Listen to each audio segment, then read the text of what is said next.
And now we are live on YouTube on Leslie Chambers Kaiju Reviews. Yes, yes, yes, yes, yes. Thank y'all so much for being part of this discussion. On YouTube on Leslie Chambers Kaiju Reviews. Shut up, Leslie. You talk too much. Yes, yes. Yes. Thank you so much for being a part of this discussion. This is Leslie Chambers Kaiju Reviews. Random news. Yes, this is just a news episode where fellow Godzilla YouTubers, Aj Russo from Kaiju Live, Phil the Kaiju King, Godzilla 851, Brutazilla, William Fett from the Godzilla Files. We're going to get together and talk about the awesome, super cool, most recent X Plus figure news, as well as the not so cool situation involving the EMS shipping debacle and a couple other things. We peppered in, filtered in later on, like around 45 minutes to an hour. But before we get to that, we have a very special guest. Actually, three special guests. Of course, you know my beautiful wife, Sandra. As always, how you doing, sweetie? Hey. Thank you for coming back. Yep. Of course, we have a very, very special guest, the man in the hour. His name is JT. Say hello, JT. Yeah. Hey, JT. Hi. Yes. And of course, his father, Peter. How you doing, good sir? Hi. Doing well. How are you? We're doing great. The purpose of this kickoff show, before we get into the main show, is we wanted to expose little JT to the monster that we love so much. And we're going to use my figures, or at least our figures, because half of what's mine is hers. So what's mine is mine. What's yours is mine. There you go. Yeah. All right. So we're gonna showcase him 10 figures of 10 different monsters. And hopefully, I'm sure at the end of this, we will get ourselves a new Godzilla fan. Okay, are you ready for it, JT? All right. Well, just to give you some backstory, have you ever heard of Godzilla before? So he's like a big giant monster with plates on his back, and he blows fire out of his breath, right? Really, you don't? Well, son, you are in for a cool treat. Yes, Godzilla is kind of like equivalent to Superman or Batman. He's like a great character that has fought many bad guys. He has also been a bad guy himself in a few films. He has had a total of 35 films, starting back in 1954. Woo, a long time ago. But ever since then, he has gained like a huge following of fans, loyal fans. And once again, we hope that we will add you to the bunch. You know what I mean? So without further ado, like I said, once we put these monsters in front of you, just tell me what you think about them, what's your honest opinion, blah, blah, blah. And then we go to the next monster. Okay, JT? All right, so grab the first monster and let's grab, grab him. Grab him. All right, you ready? Yeah.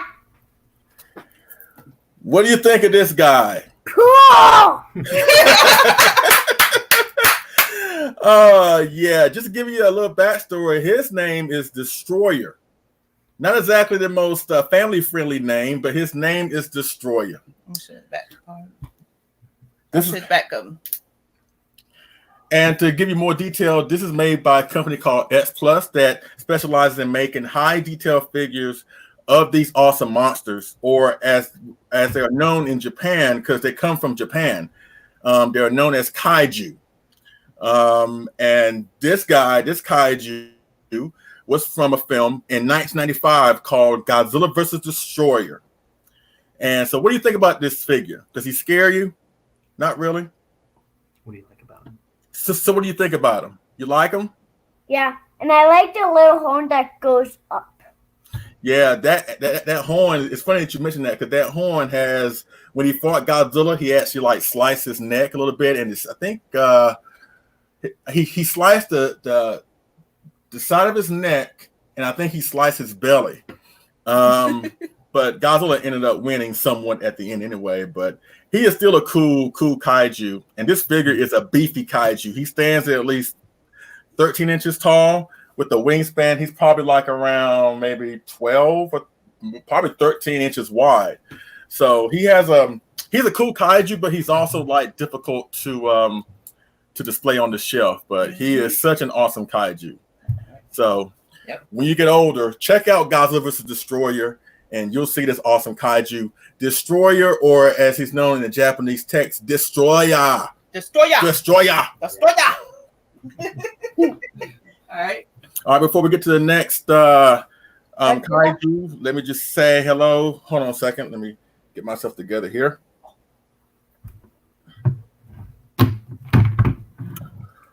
Yeah,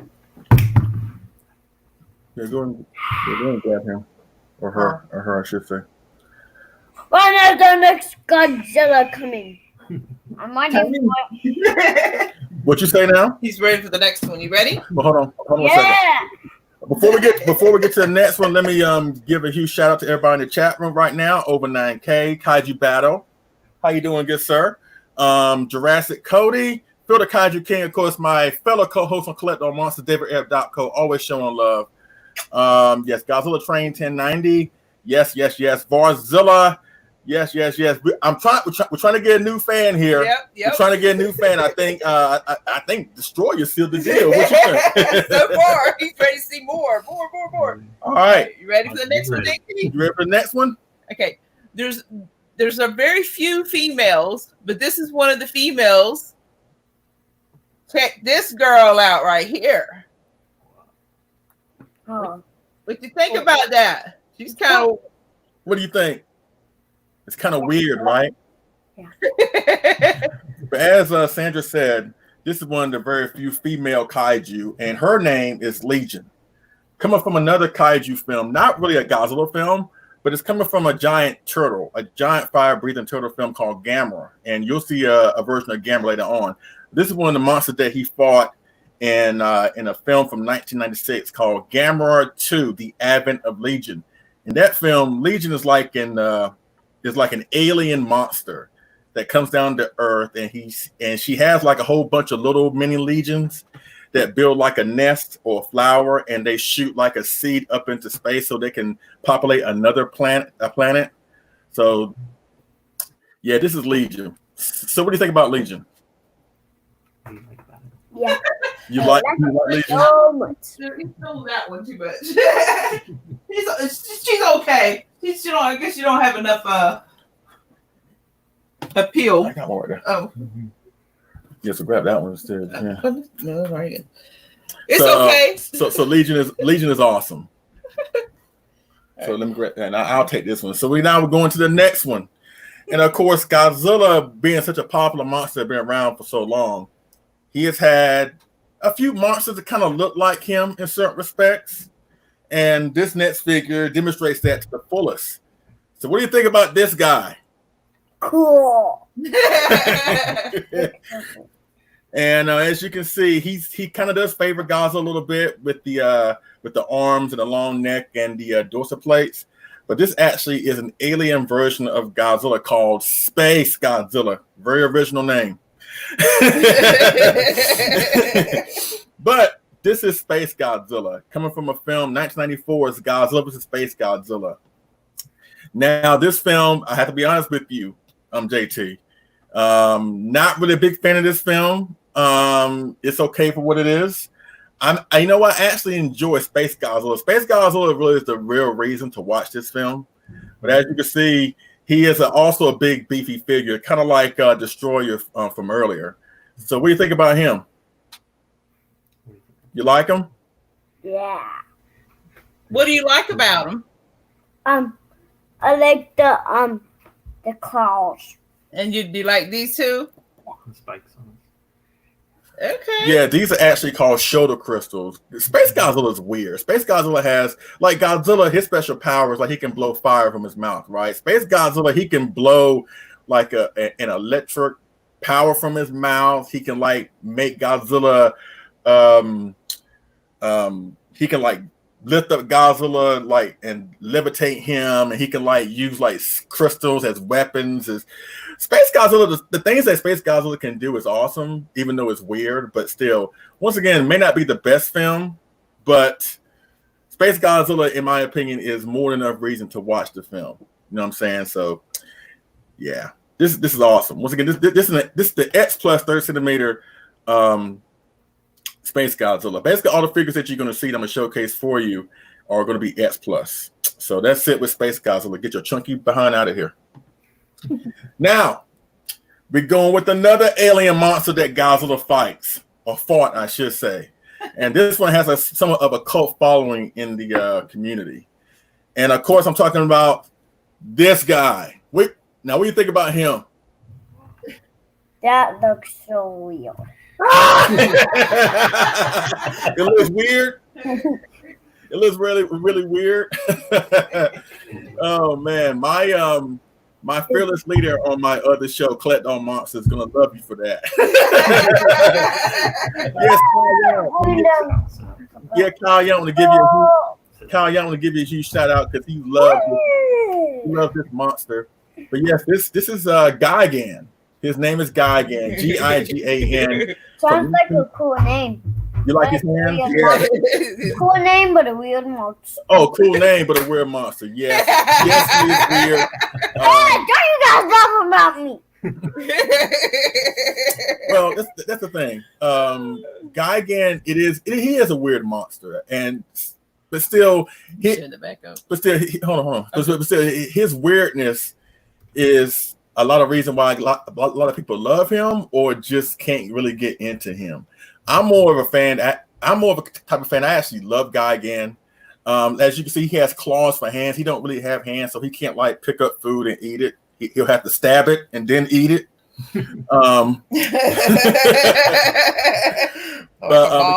Yeah. So basically, he's like a cyborg. He's like a cybernetic organism. And he's famous for he's actually the first monster to make Godzilla bleed in Godzilla vs. Gigan in 1972. But yeah, he's a cool monster. So aside from him being weird, is there anything that you do like about this monster? The red eyes. Yes, that's the thing. He only has like one eye, his visor. He has like one eye. And you know what? He kind of looks like a space version of Godzilla, just a little bit, with the long neck and these flaps or wings back here, whatever. Once again, kind of like Space Godzilla, he is a weird monster, but yet he is still cool nonetheless. So that's it with Gigan. This is awesome. Yeah, this is awesome. I'm having a good time. Me too. Grab Brownie. Just grab Brownie. Here we go. Coming in. He's flying in. Coming in. He's flying in. Now, what do you think about this guy? Cool. Cool. He looks like a pterodactyl. Oh, there you go. There you go. The big word coming out. Except with spikes on his belly. He's a pterodactyl / pteranodon, and his name. Look at that. There you go. You know exactly. Yes, you know exactly what you're talking about. But he has a cool name. His name is Rodan. Rodan. Oh, looks so cool. Yes, Rodan. Cool. Another Rodan fan. Yes. Rodan. He has somewhat of a complicated relationship with Godzilla. They have been like reluctant tag team partners, but they have, teamed up to get the job done. Rodan and Godzilla is like having a co-worker that you don't really like, but you have to work with them to get the job done, basically. So that's Rodan. Rodan can fly really, really fast. He had a mate. And one thing I love about Rodan and this figure, like you just said, JT, these spikes on his chest right here. So, but yeah. What else you like about this Rodan? I like the spikes on his belly. Good. That's good. Mm-hmm. So that's it with Rodan. Grab that one. Which one? No, yeah, grab Martha. After that, we'll grab our Angerus. All right. Another one. Here comes another flying monster. What do you think about this? What do you think about this girl? It's the Looks girl. so cool. And it also looks like a butterfly. Mm-hmm. That's exactly right. That's right. And her name is Mothra. And once again, kind of like Rodan, she has a very complicated relationship with Godzilla. They have been allies, they have been enemies, they have been more than that. I don't want to go into that. But yes, Mothra is an awesome monster, in my opinion. Kind of like Legion, she's one of the few female monsters. But Mothra is, in fact, probably the second most popular monster behind Godzilla in Japan. Over here's a different story because there are some folks that love Mothra and some folks that just don't get it. But Mothra is probably the most beautiful monster or kaiju in the Godzilla universe, or at least Toho universe. So what do you think of Mothra? That's pretty cool. Looks pretty cool. All right, awesome. What do you like most about her, like the wings and the colors on Mothra? Wings. Yes, the wings. Yes, once again, Mothra is such a multicolored and beautiful figure and monster. But yeah, she's once again, she has a complicated relationship with Godzilla on good and bad and sometimes indifferent. I kind of get the sense that Godzilla doesn't really like anybody, quite frankly. But Mothra, she's cool. She's awesome. And this is a very awesome figure of Mothra herself. All right. Now we're going to the next monster. Now, as I mentioned earlier, with Mothra and Rodan, those monsters have been relatively enemies with Godzilla and become like maybe reluctant friends of Godzilla. But this next monster was first an enemy, but ended up being his closest ally, his ride or die kaiju. This guy, what do you think of him? Oh, it looks so cool. That's one of my favorites. I love him. And his name is Anguirus, or Anguirus, or Anguillus. Just pick one and you will not be wrong. I like not the one that you just said, but the other one. You like Rodan, the brown Rodan? The one that looked like pterodactyl. We like Mothra. The one that looked like I think you like Gigan. I think he's Or Gigan. Which one? Guy. Oh, no, you said Gigan was weird. You said Gigan was you weird. talking about this guy? Yeah, but I still like him. I'm just gonna smile. As a matter of fact, you know what? Gigan and Anguirus have a relationship too, because Gigan and Anguirus fought in Godzilla vs. Gigan. Gigan not only made Godzilla bleed, but he made Anguirus bleed. But Anguirus is one of those monsters that is really, really tough. That no matter how bad you beat him down, he'll still keep coming for you. And he is a cool looking kaiju, kind of like an ankylosaurus, a real life dinosaur, ankylosaurus. With the spikes on his back and a long tail, and he's on all fours. So he's a kaiju or crawling monster. But he is going to become Godzilla's right-hand man, Godzilla's closest ally. But at first they were enemies. As a matter of fact, the first opponent that Godzilla fought was Anguirus. But it took some time, and he eventually became his ally. But this is such a great figure of Anguirus. And what do you like most about Anguirus, or this figure of Anguirus, JT? I like his face. Yeah, his face is awesome. But once again, this is such a great figure of Anguirus and such a great kaiju of Anguirus. Anguirus is a great kaiju, excuse me. Mm-hmm. So yeah, that's pretty much it with him. Now we got 3 more kaiju to go, and then that'll pretty much be it. You ready? Now this next kaiju is my favorite villain of Godzilla, and everybody in the chat who knows me and knows about me knows who this kaiju is. Bring on the 3-headed golden dragon. Whoa. Now, what do you think about this guy? That is so awesome. Now, this is basically Godzilla's most popular enemy. May not be the strongest enemy, may not be the biggest enemy. I think Biollante is the biggest enemy. But either way, this is Godzilla's most popular enemy. The 3-headed space dragon, his name is King Ghidorah, or King Ghidorah, or Monster Zero. Which name do you like most, JT? King Ghidorah, King Ghidorah, or Monster Zero? Monster Zero. There you go! Now, I mentioned earlier, just now, King Ghidorah is probably the #1 villain or most popular villain in the Godzilla franchise. And it's like these two just can't get along for some reason. You know what I'm saying? Like Rodan and Mothra, even though Godzilla may have been under alien control, they have also been not only enemies but also partners, reluctantly. But still, I love King Ghidorah. I love the fact that King Ghidorah, has 3 heads.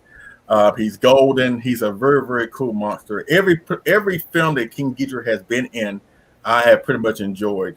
But yeah, there's nothing like King Ghidorah. Even the most recent Godzilla film, Godzilla King of Monsters 2019, which I highly suggest you watch if you can. King Ghidorah is awesome. Anyway, you like King Ghidorah? Yes. So JT, before King Ghidorah flies up out of here, what do you think? What do you like most about King Ghidorah? The wings. You like the wings? How about his 3 heads? You like his 3 heads? Oh yeah. Oh yeah.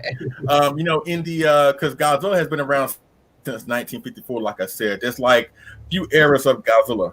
The early era called Showa, the mid-90s era that came out 1990s, whatever, or Heisei. The Millennium series was like 2000 to 2004. King Ghidorah has made an appearance in pretty much every single era. But to me, this guy's from the Showa era, the first era, and to me, this is the best King Ghidorah they've ever done. I think a close second is the one from 2019's King of the Monsters. Like I said, I highly suggest you watch that film. That way you can get more familiar with King Ghidorah, because he is awesome. Or Monster Zero. That's right. All right, we got 2 more to go. And mind you, there's a whole lot more, JT, but we're not trying to burn you out your first go around with this, though. We'd like to have you back again. Now, before the next guy comes in, you like robots? You do? What do you like most about robots? How they have a rectangle head.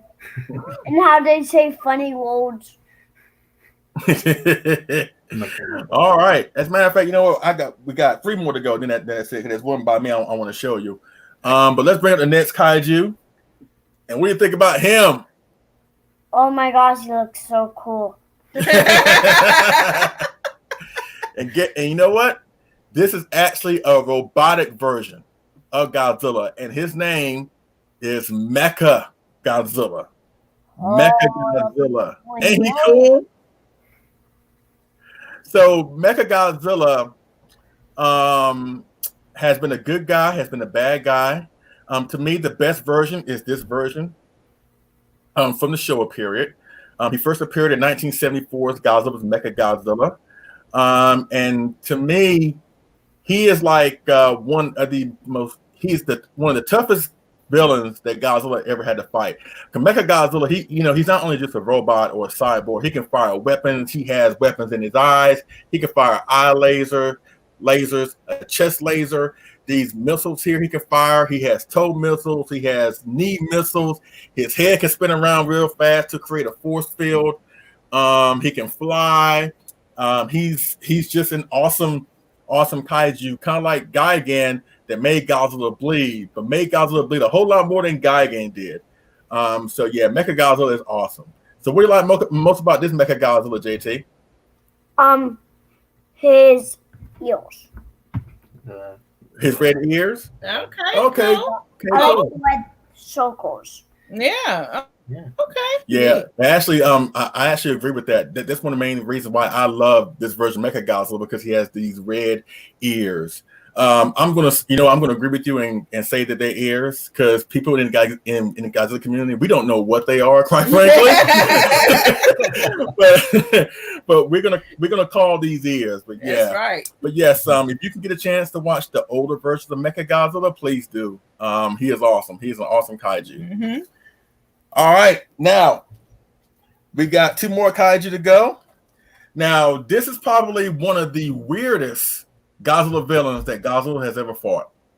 Godzilla has faced 3-headed space dragons. He has faced mechanized versions of himself. He has faced space versions of himself.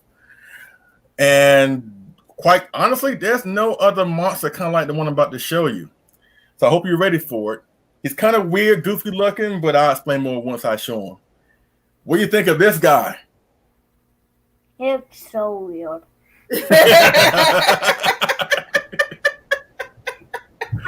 It's so weird, I can't look at it.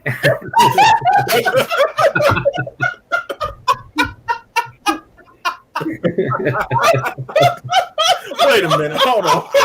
I got a drink on gosh! Oh my gosh! He is cracking me up. I love it. Oh wow. Well, Oh. I'm not going to have you here. Have him here much longer. What I like about him is the eyes. I'm not going to have him here much longer because It's so weird. I'm getting away from this. I don't want to give you nightmares. So I'll breeze through this introduction. This is Hedra, one of the.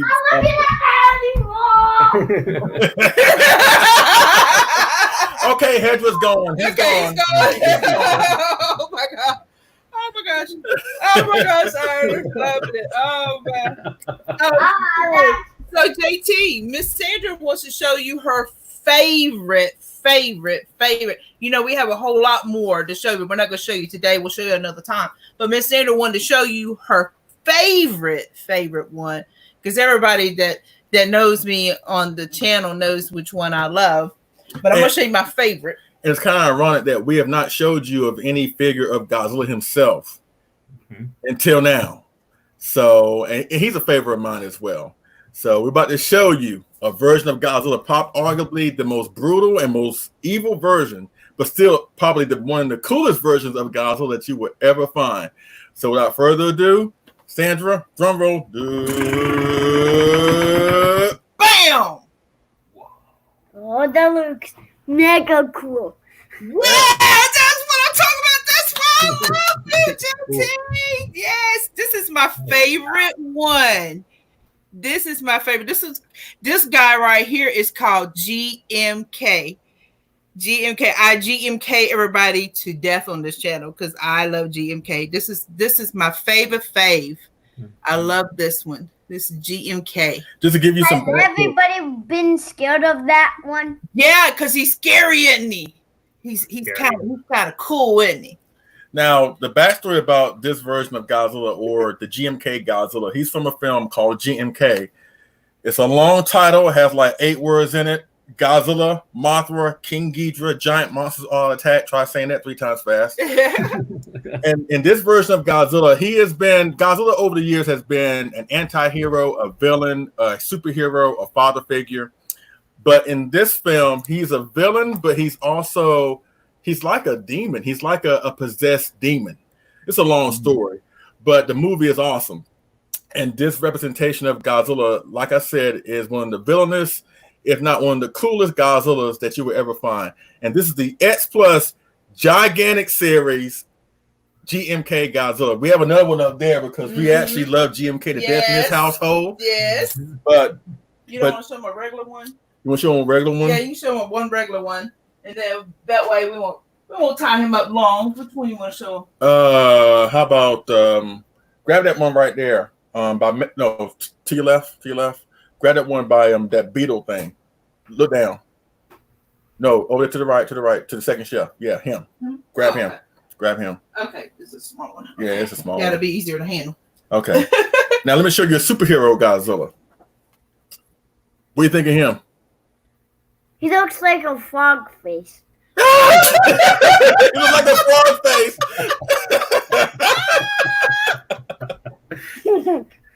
Oh my God. I love it, boy. I love it. JT, I love JT, boy. Now, this is a Godzilla figure from a film.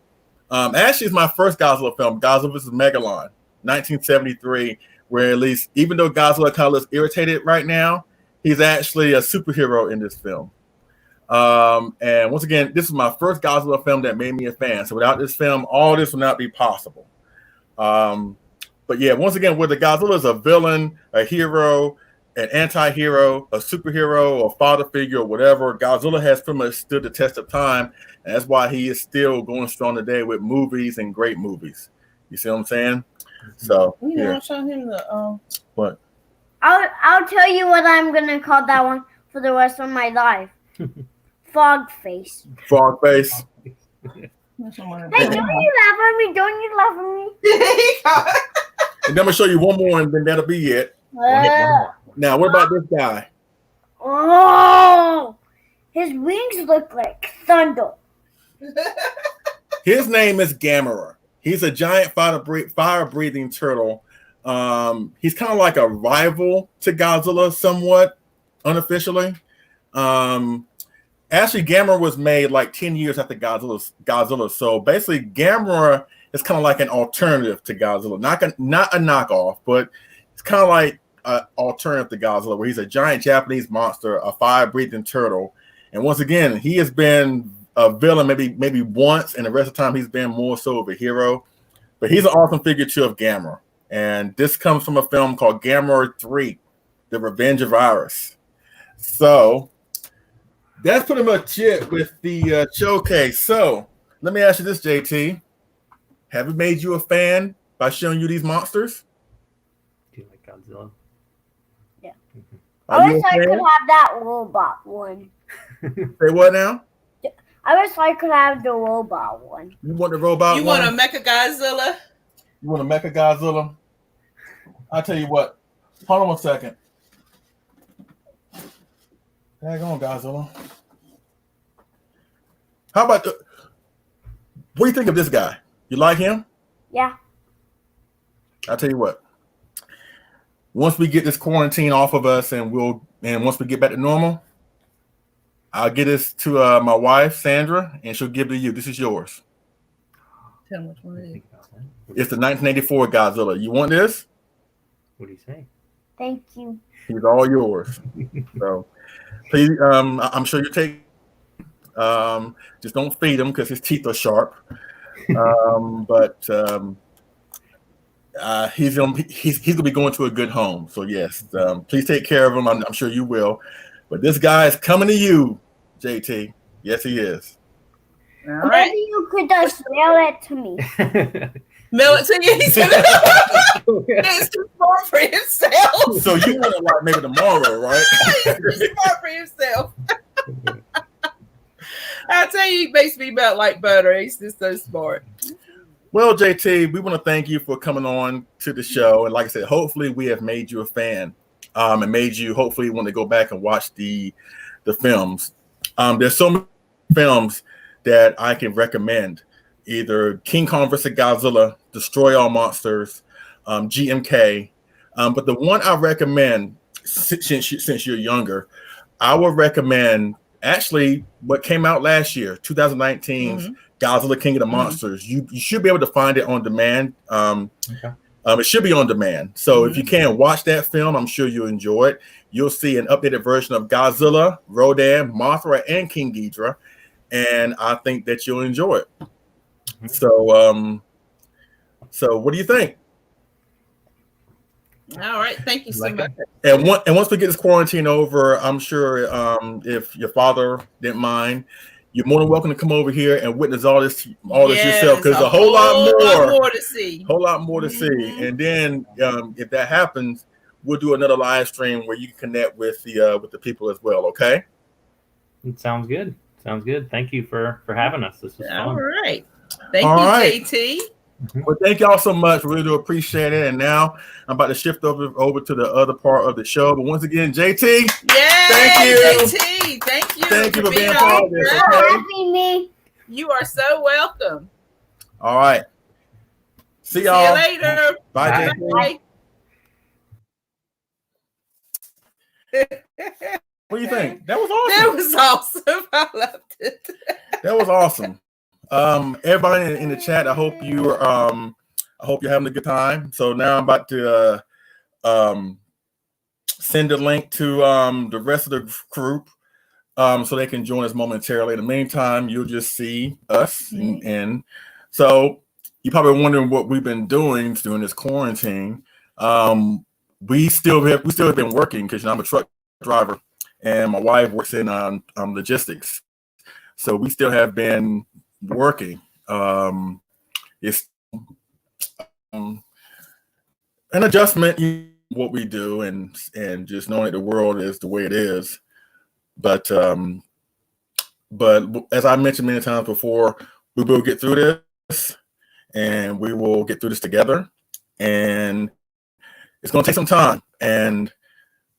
But I'm sorry if I'm a loss for words about right now. But it's just a lot. I know we're all going through a lot, and I hope this show, as well as what happened with JT just now, hopefully it provided you with some laughs and hopefully put a smile on your face.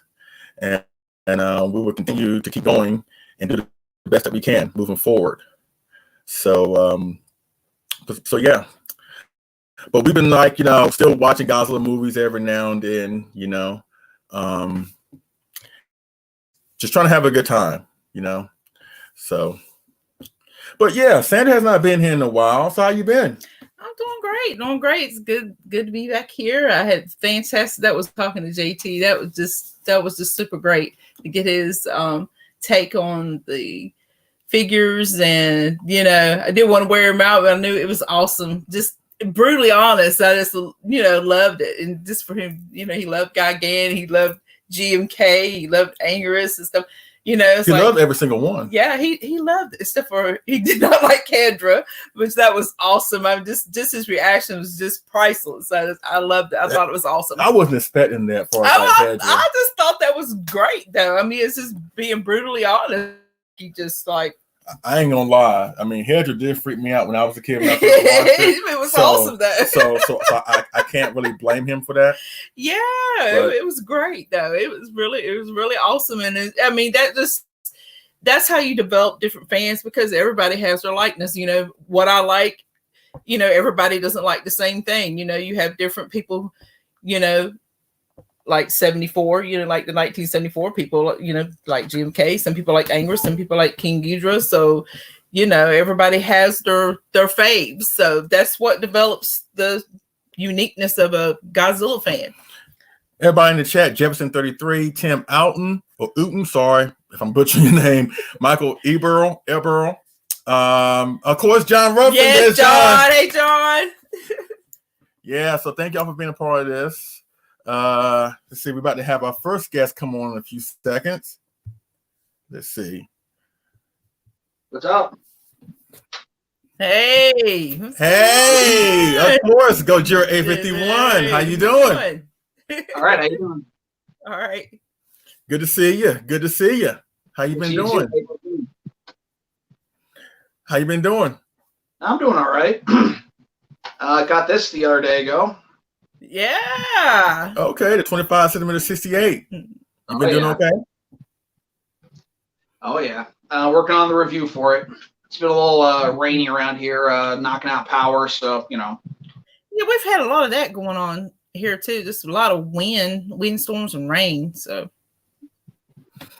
Yeah. So just to give y'all a heads up once again, once we get William, Butch, and AJ and Phillip on board, then we'll go into the news portion of the episode.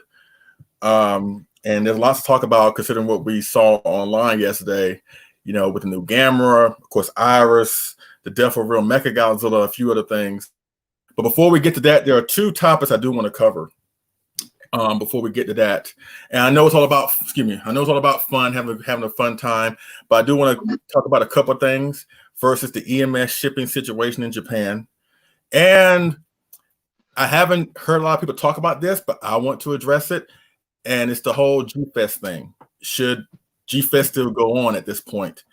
Now, Matt, if you don't feel comfortable talking about that, then I fully understand. But there are some things I want to talk about as relates to that.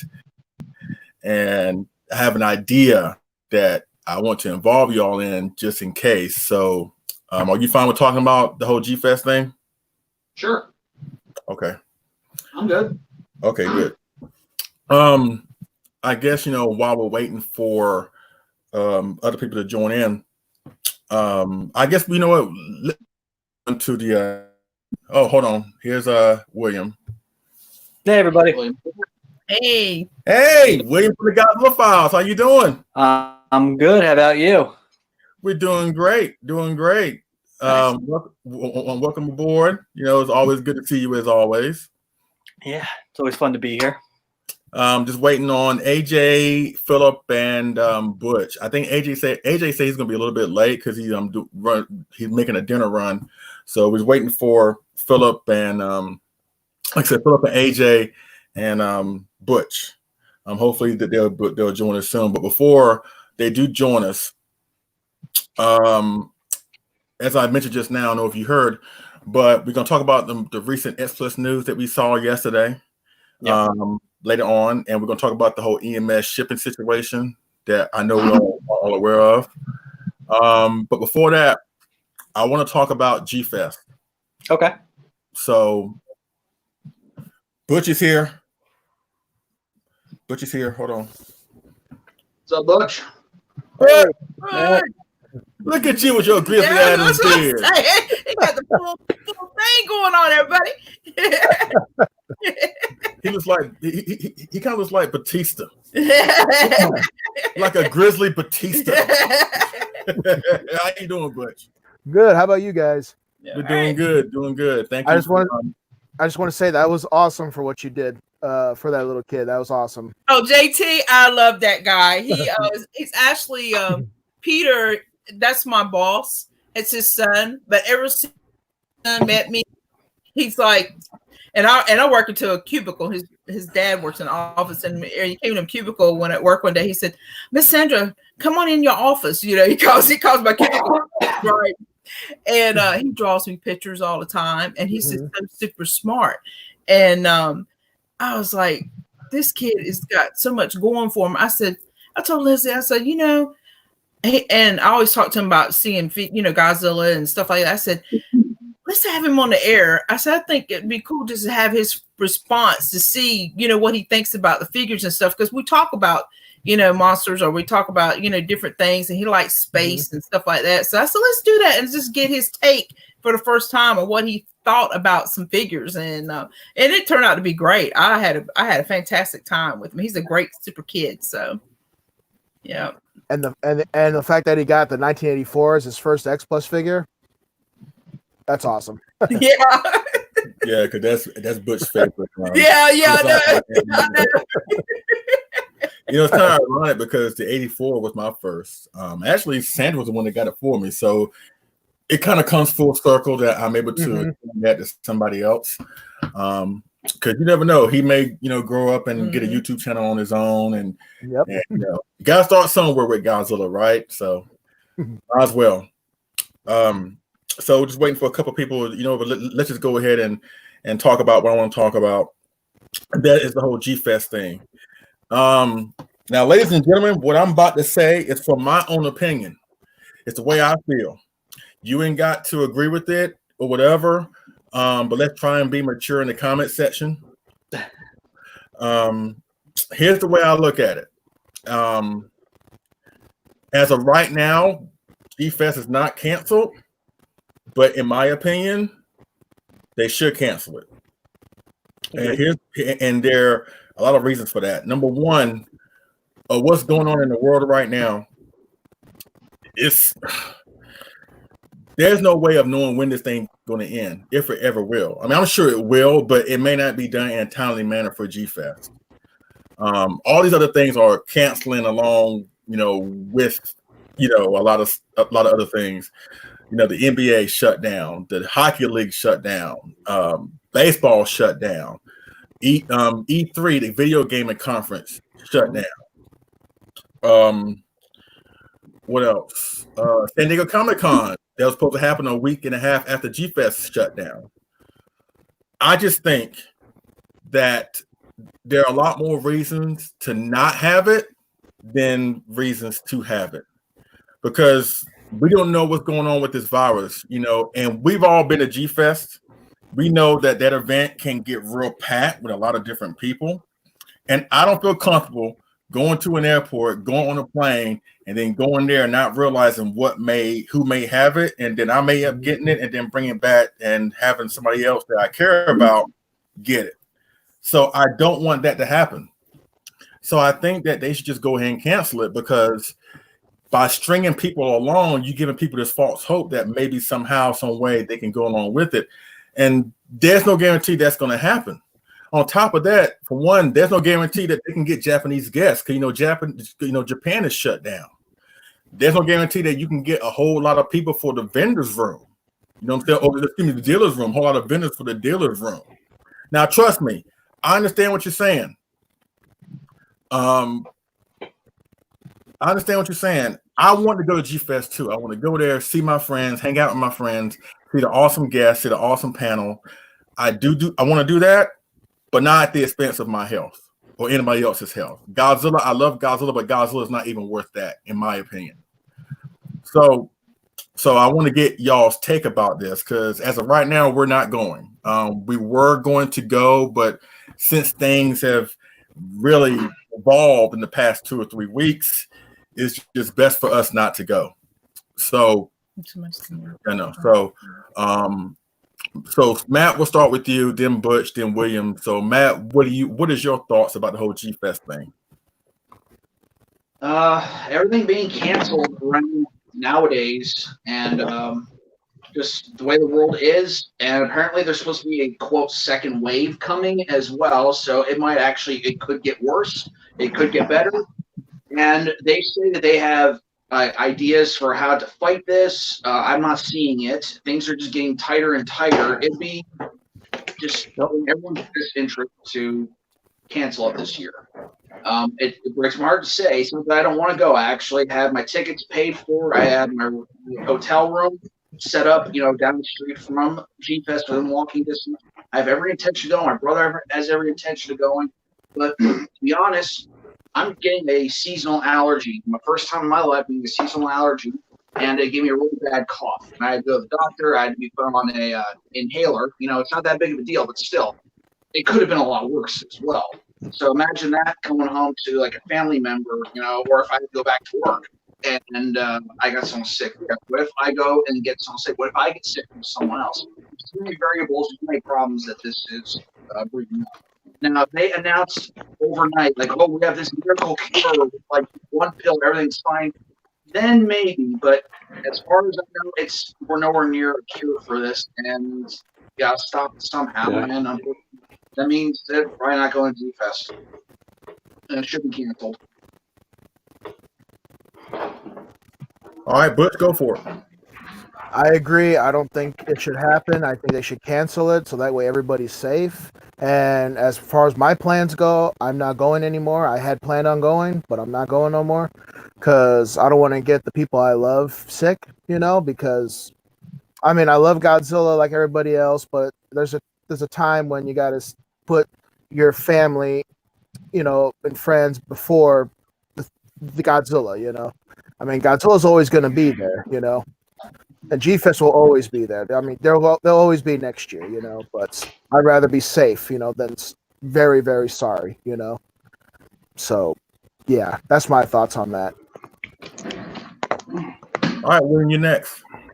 I think like everyone else here, I'm surprised that we haven't gotten that much news about it, being canceled or still on or anything in real kind of get an idea where they're even going with this thing. But honestly, I don't know why anyone would consider going at this point. Everything with COVID-19 is pretty much going to be going for the next couple of months. Like there's really, this year is shot. I think everyone kind of agrees when it comes to like major events at this point.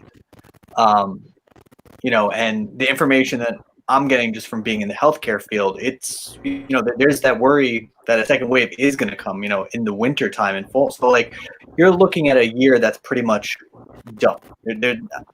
And to me, I don't see why we would kind of want to go to this because there's no safe way of being in a place, in a convention with hundreds of people. The year that I went, it was shoulder to shoulder. You're trying to make it down the hallways. The vendor room is even crazier. And then on top of that, you don't have air conditioning. And then you have the virus on it, everything. Like it's it doesn't seem worth it at this time. And I agree with everyone. I think G-Fest is something that everyone looks forward to if you're a Godzilla fan, because it's, an event just for Godzilla and Kaiju. But it's not worth risking, your health, the health of other people, and even your loved ones, when you come back. It's just not worth it, to me anyway.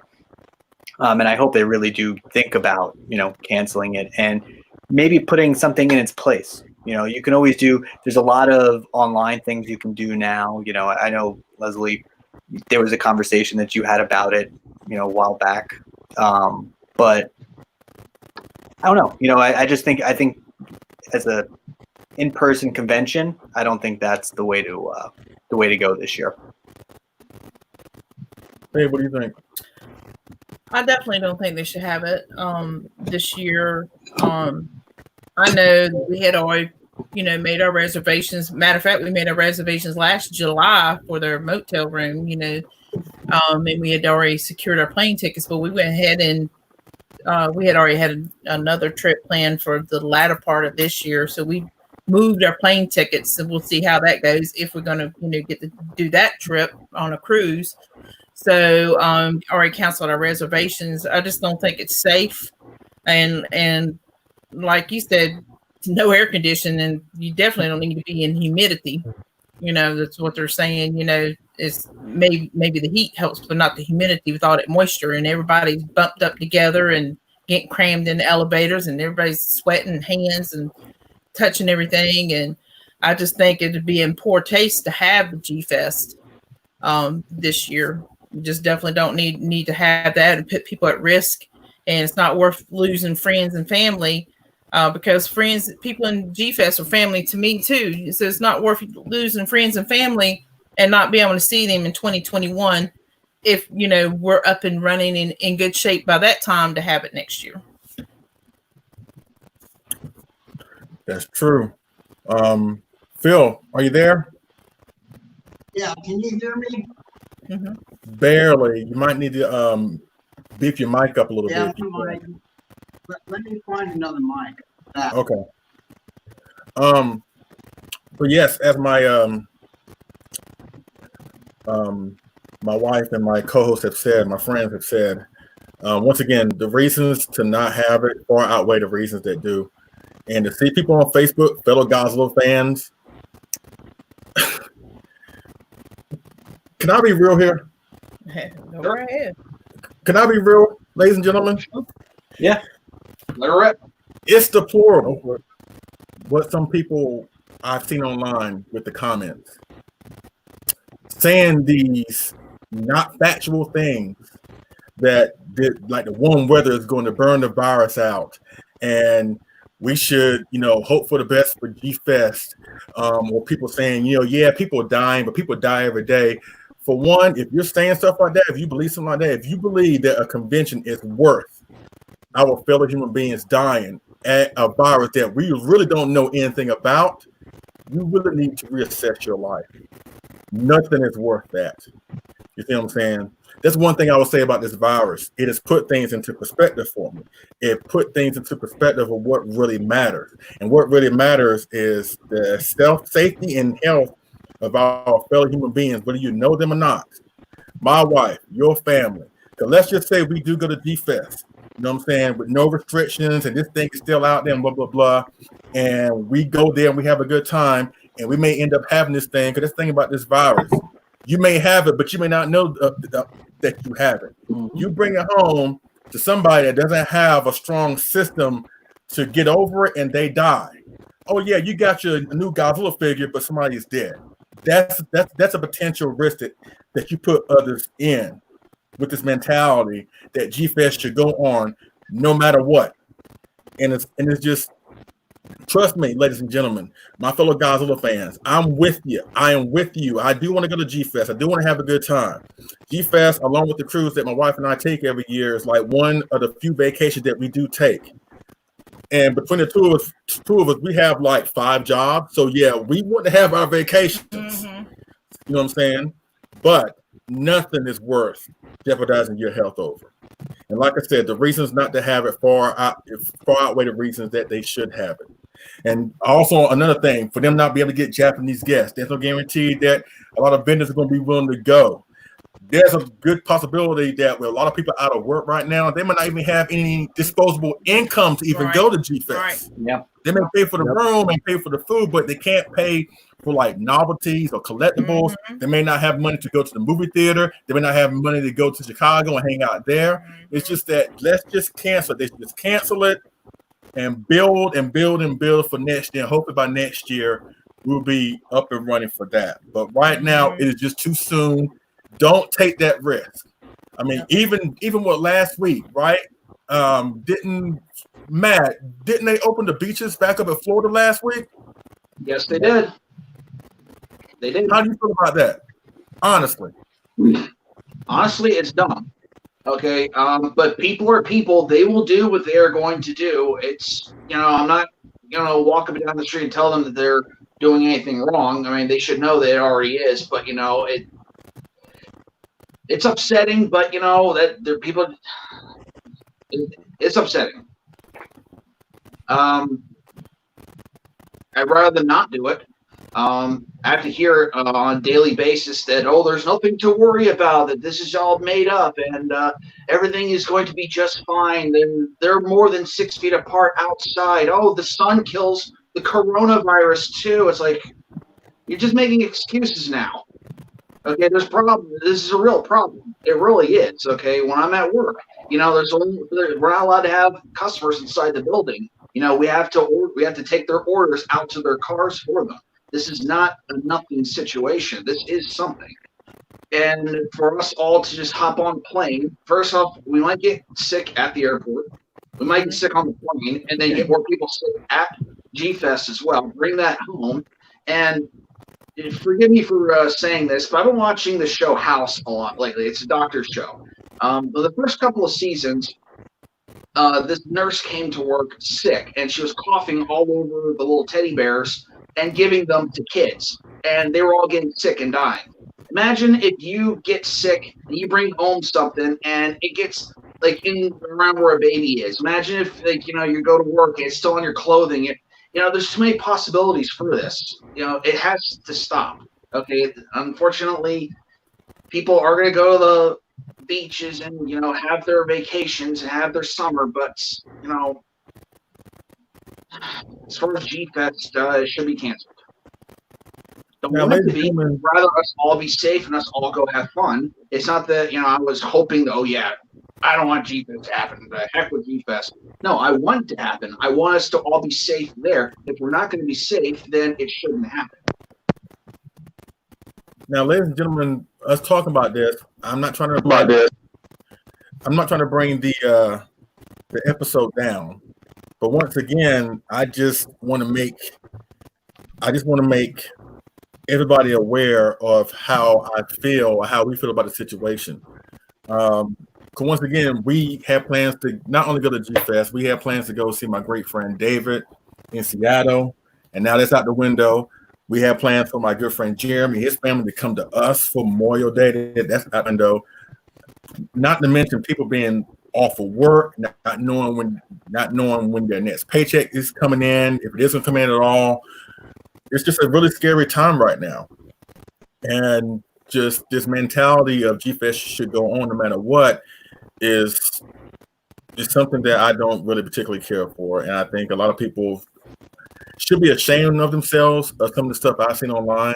Like I remember seeing one dude say that, I think his comment was, I'm paraphrasing here, he said, if people feel so strongly about not being sick, then they should stay at home. I'm like, well, shouldn't everybody be concerned about getting sick or not? Or then he said something along the lines after that point saying, hey, it's a good thing that a lot of people won't show up for G-Fest, but they should still have it. That means it'll be the lines won't be as long. And I'm sitting there like, dude, come on. I don't like to engage with ignorance on Facebook or online, but that stuff is out there. But the point is that in our opinion, G-Fest should just go ahead and cancel it. They should go ahead, chop up their losses, and then use this time to build towards next year. Hopefully by then we will be in a better place to have G-Fest. it sucks what's happened. Nobody asked for this. Nobody asked for this situation to be upon us right now. But in a situation like this, we have to do what we have to do. And we have to just be mindful of that. And by being mindful, we just have to be, just stay informed on the news. Not trying to say that every piece of news that you'll hear is going to be factual. Do your research. But just we want everybody to stay safe, be healthy, and just let's try and ride this thing out to the best of our ability. AJ, how you doing? What's going on, everybody? How's everyone doing? Doing good. Welcome to the show. We were just talking about, I don't know if you've been listening thus far, but we're covering a couple topics before we go into the X Plus stuff. And this topic what we're talking right now is, should G-Fest happen? In your opinion, with all that's going on, do you believe G-Fest should still go on, or should it be canceled? Go ahead, the floor is yours. In my opinion, no, it should be canceled. If this ends up, I personally, I live in New York, so it's kind of crazy over here. But I really don't see this ending anywhere till the, June-ish. So if it ends at the end of June, I personally am not going to feel comfortable 2 weeks later going to a venue that is usually elbow to elbow. Mm-hmm. I have asthma. It's a respiratory virus. So me personally, if they do, I think they should cancel it. Yes. If they don't cancel it, I'm personally still not going to be attending because I'm just not going to risk that. Because if I lose another 20% lung capacity, I don't even know if there's an inhaler that I could use at that point.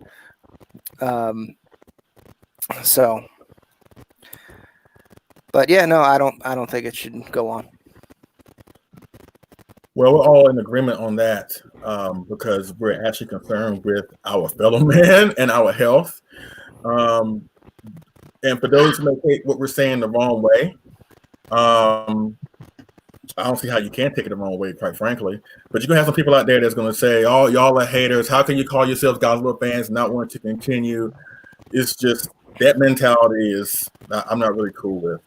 But once again, I hope I hope it gets just pushed back, like something like October or something like that. Like I just think July it's going to be cutting it too close. And maybe I'm wrong. Maybe by the end of May it's gone. But personally, I don't think that's going to be the case.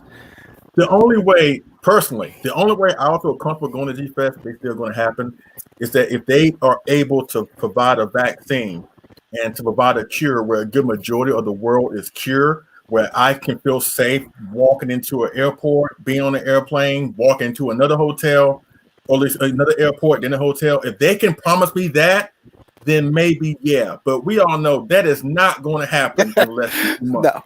That is not going to happen. There's no way. Even if it's like the October, in my opinion, they should just scrap it and push it back to next year. Because October, that's around the holidays time, and people are going to be more time with their families around the holidays time. And once again, a lot of people that are out of work right now, they're going to need the rest of the year to build themselves back up again to get back on their feet. So why not just cancel it for the whole year, then come back next year? Once again, it sucks for what's going on, but it's just the way it is. Yeah. But once again, this is not something to be a downer. It sucks, but here's an idea that I propose to my fellow Collect All Monsters hosts. I'm not really spilling the beans or anything because nothing has been finalized just yet, but it's a conversation that we have talked about. We have talked about doing a virtual G-Fest. My idea of a virtual G-Fest is us folks to have like a platform, YouTube or whatever, Instagram Live or whatever,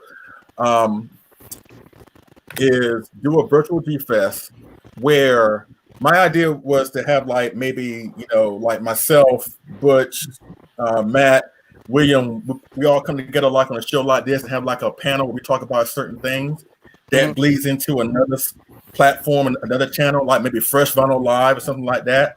Then that'll bleed over into another platform, like I suggested to Kyle, that maybe he can get his former Kaiju Cast co-host to have like a one night reunion special, the Kaiju that'd be Cast, cool. or AJ, how about in your case, you could be the virtual dealer's room with your show that day. They're gonna send all the hate at me.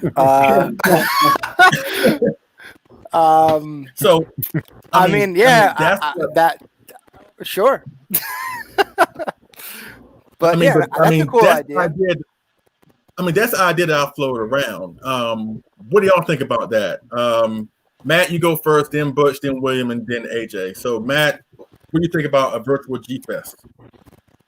I like the idea. I just want to know exactly what to do with it because, I like to plan things out a little too much when I'm like really trying to show it off for others. So it's a cool idea, if we all work together. I like the idea. Butch, what you think? I think it's a great idea because I heard there's other places that are doing these virtual conventions anyway. So I'm thinking, well, that's pretty good idea. A virtual G Fest, since we can't go to it personally. So I'm on board with it. William, what do you think? It makes sense. I mean, a virtual G Fest could be done, easily, but in many ways could be done. It's feasible. You know what I mean? Just the idea of even if you're doing just blocks of panels and stuff like that, just like at a normal G Fest, all for either 2 days or whatever it is, a day or something like that. I think it would definitely be something that would be fun and different for everybody. And for people that have never been able to go to G Fest, they get to kind of see what an experience is like. They'll be able to kind of see everything. So I think that would be a lot of fun. AJ, what do you think? Yeah, I think it would be a great idea. I mean, I'm into like video game tournaments and stuff like that, so watching Twitch for a full weekend for a full tournament isn't something I'm new to. So I think it'd be really cool, especially, we have definitely enough, I think, YouTube channels for sure, covering various topics between toys, movies, etc. Especially if you can get some of those special guests to, come in to do some of the panels that you were going to try doing at G Fest. I think that would, that would really help it blow up and feel more of a, I don't want to say legitimate, but just feel more like G Fest as opposed to, just a couple of the channels going. But I mean, even if it's just the channels, I think it's a great idea. I mean, we could definitely fill a full Saturday for sure. Maybe even some of Sunday. So why not? I mean, that's the idea that I floated to Kyle, and so far it hasn't really gotten out of the conversation stage just yet. Because of course we have to wait until they make a formal announcement that G Fest is canceled. Then we can go from there. But I think that, since we all have platforms, why not do something even that day? Whether they agree with it or not, we can call like an unofficial virtual G Fest just to give the fans something. Like I said, between your show, AJ, with your auction show, you know what I'm saying, that would be like a great version of the dealer's room. Mm-hmm. You know what I'm saying? Maybe on my channel we can do like a kaiju trivia, like that game that happened at G Fest. Jeopardy. Kaiju Jeopardy. That'd be cool. And then William, on your channel, or if we all come together on my channel, it doesn't matter. You can talk about something, whatever you want to talk about. But I think that we should do something. You know what I'm saying? Because like I said, I don't see G Fest happening. Even if the G Fest organizers still may want to keep this thing going, there's no guarantee that Chicago will say, you know what, you're not having anything, period, and it won't be their decision anymore. You see what I'm saying? That could probably happen. I think Chicago actually said that all summer events are canceled. They did just announce something like that, I think just this week. So I don't know if we might even be days away from the official cancellation, but Chicago definitely announced that like all summer events are already canceled. Yeah. I don't know if there's, I don't know the full details of it in terms of, what kind of venues that applies. Maybe it's just coliseums, but I can't imagine hotels not making that list. So I don't know. But that's the idea. So everybody out there, if you can hear my voice, just keep that in the back of your mind. Even if we can't get the official go ahead from G Fest themselves, I still feel like as independent artists or independent content providers, between my channel, Kaiju Live, Brutazilla, Godzilla 851, the Godzilla Files, Phillip Kaiju King, Collect All Monsters, Fresh Vinyl Live, all the other channels out there, we can provide a virtual G Fest, if not the whole weekend, definitely on that Saturday. So, but that can happen. But that can't happen unless everybody wants to get involved and stuff like that. It seems like y'all are really open to the idea. So that's good. Yeah, I'm man. glad. Let's get a bigger group chat going. See what everyone thinks. Good. Now let's see if I can add Phil to this conversation because he's been having trouble. Phil, where you at? Are you there? I think so. Can you hear me? We can hear you. We just can't see you. Hold on. I'm coming. I've been having problems. Sorry. I think I got it fixed. You and that backward tat, looking like John Cena. You go ahead, man. Cincinnati Bengals. Hey, the Jets actually had a good draft. I'm shocked. I think we did too. I think we're going to be better than people think this year. I hope. Right. I just want to see 5 wins if I'm a Jet fan. So same here. I'll take that. I mean, just give me 5, some progress. Right. I'm good now. I think. Okay, good. But yeah, everybody in the chat, David Dopko, of course, great friend, Kaiju Battle, Mike Johnson. Yes, we do need more than one dealer. Like I said, aside from Kaiju Live, if anybody else wants to come aboard and showcase stuff they got for sale and stuff like that, yeah, it's going to take a giant group effort. Like I said, my idea was like to have like one show bleed into another show, and have like this, even if they're like maybe 2 shows happen at the same time, because that's what happened with G Fest, right?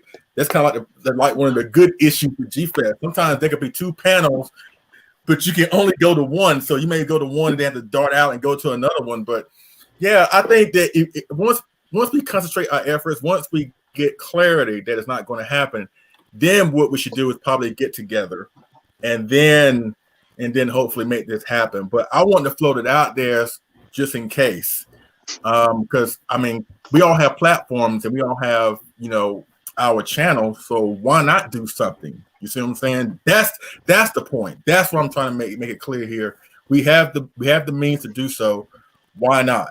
Just to give the fans something. And on top of that, who's to say that it has to stop with this year? It could go on when G Fest happens again. For those who can't make it, you can still have a virtual G Fest. That way people can still feel a part of the show, other than like Facebook posts and stuff like that. But this is something that could carry on to a future G Fest in the future. Mm-hmm. Right? Mm-hmm. Yeah. So has it officially been canceled? G Fest? Or no. Really? No, it's still going. That's crazy. It's still going on. I think they should cancel. It. My thing is this: they canceled San Diego Comic-Con, and I love G Fest, but it's no San Diego Comic-Con. If San Diego Comic-Con and San Diego Comic-Con has happened a week after G Fest, why can't G Fest be canceled? And I know a lot of folks, if you tune in for the first time just now, people are probably saying, why cancel it? Like I said, we want it to be canceled. That way other human beings won't be infected by this virus or potentially infected by this virus. You see what I'm saying? We love Godzilla, we love G Fest, but we kind of like our lives a little bit more than that. That's the whole point. So yeah, we don't need to drop an oxygen destroyer on the place. True.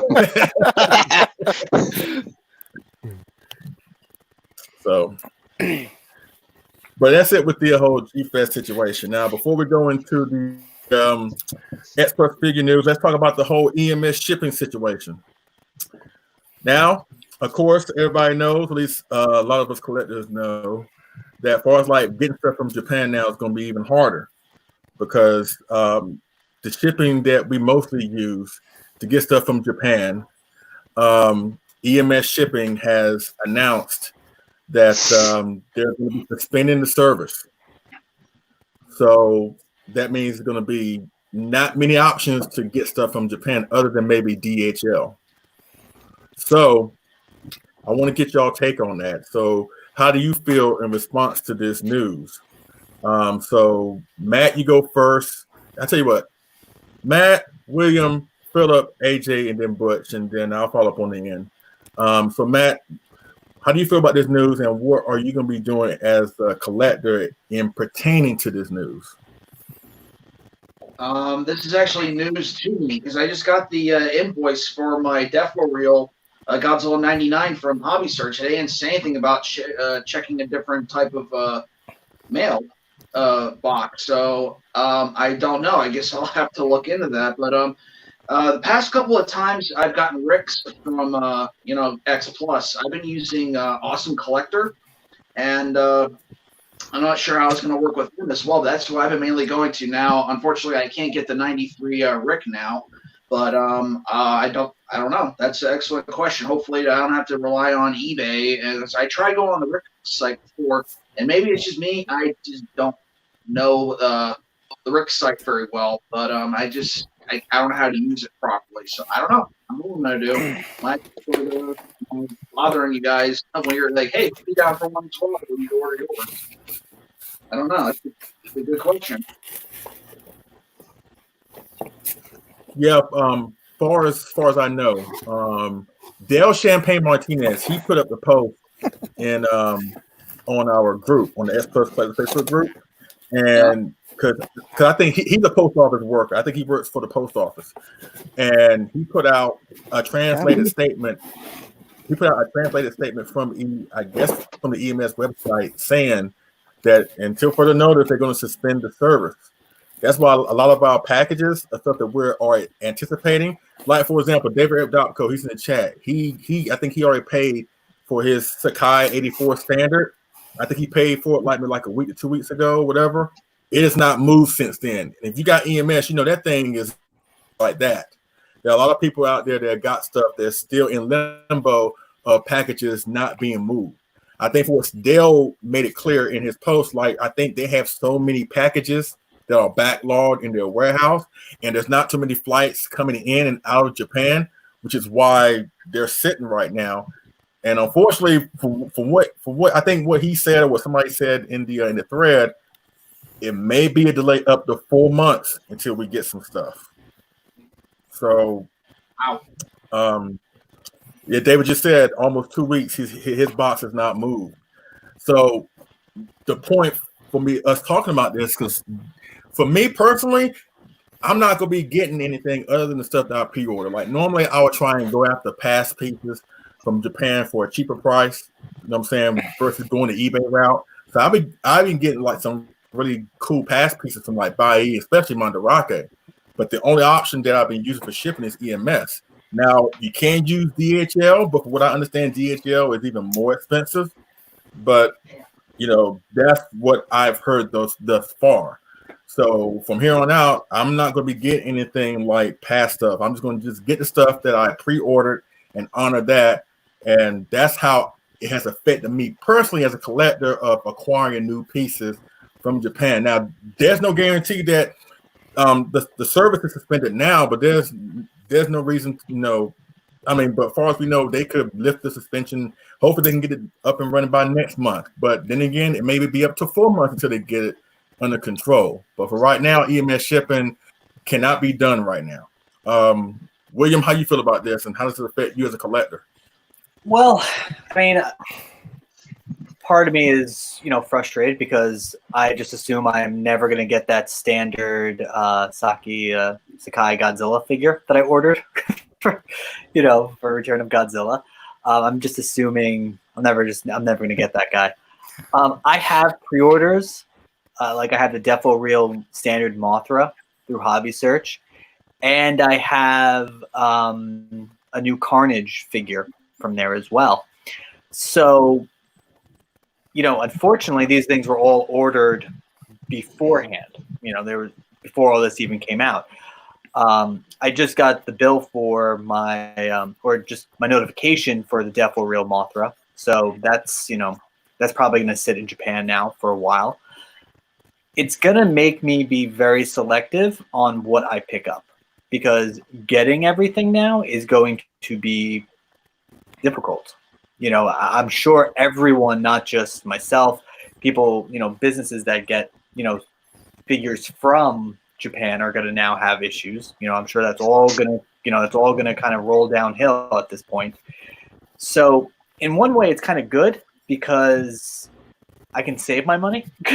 Like I'm not spending, as much. So, in some ways that is a good thing. My biggest fear is at this point that my figures and everything else that I pre-ordered is going to be lost. That I'm just not going to get them. Because if it is going to be out for 4 months, the post office up by me loses a package after 2 days. So I can't imagine what it's going to be like, over there from 4 months. So it's not good. And for collectors, I think everyone's going to have to be, mindful of when they do pre-order things and when, how they are buying things and seeing how it goes.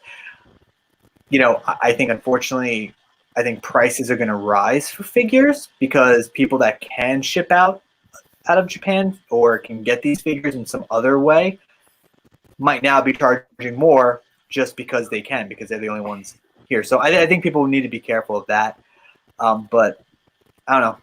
It's just a waiting game at this point. There's really nothing I can do than just wait and hope that my figures come in. That's all we can do at this point. Phil, how do you feel? Hey, that rhymes. Yeah, 2 weeks this Monday, my standard 84 is setting in Tokyo International. That'll be 2 weeks. Hasn't moved. I'm like David, hasn't moved at all. And then we hear the news about it might be 4 months, and I'm okay with it, I guess, as long as I get it, But I've heard stuff like they'll put it back or they'll take it back and crazy stuff like that. I don't know. And I'm with Matt. I got my invoice for the Defo 99 in Orga, and I paid for that.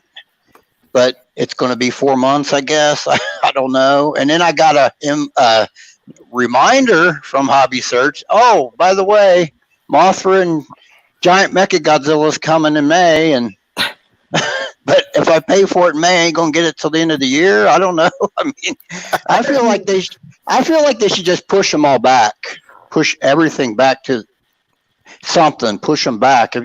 Is it right for us to pay for it now and not get it for 4 or 5 months? That's crazy. Exactly. Exactly.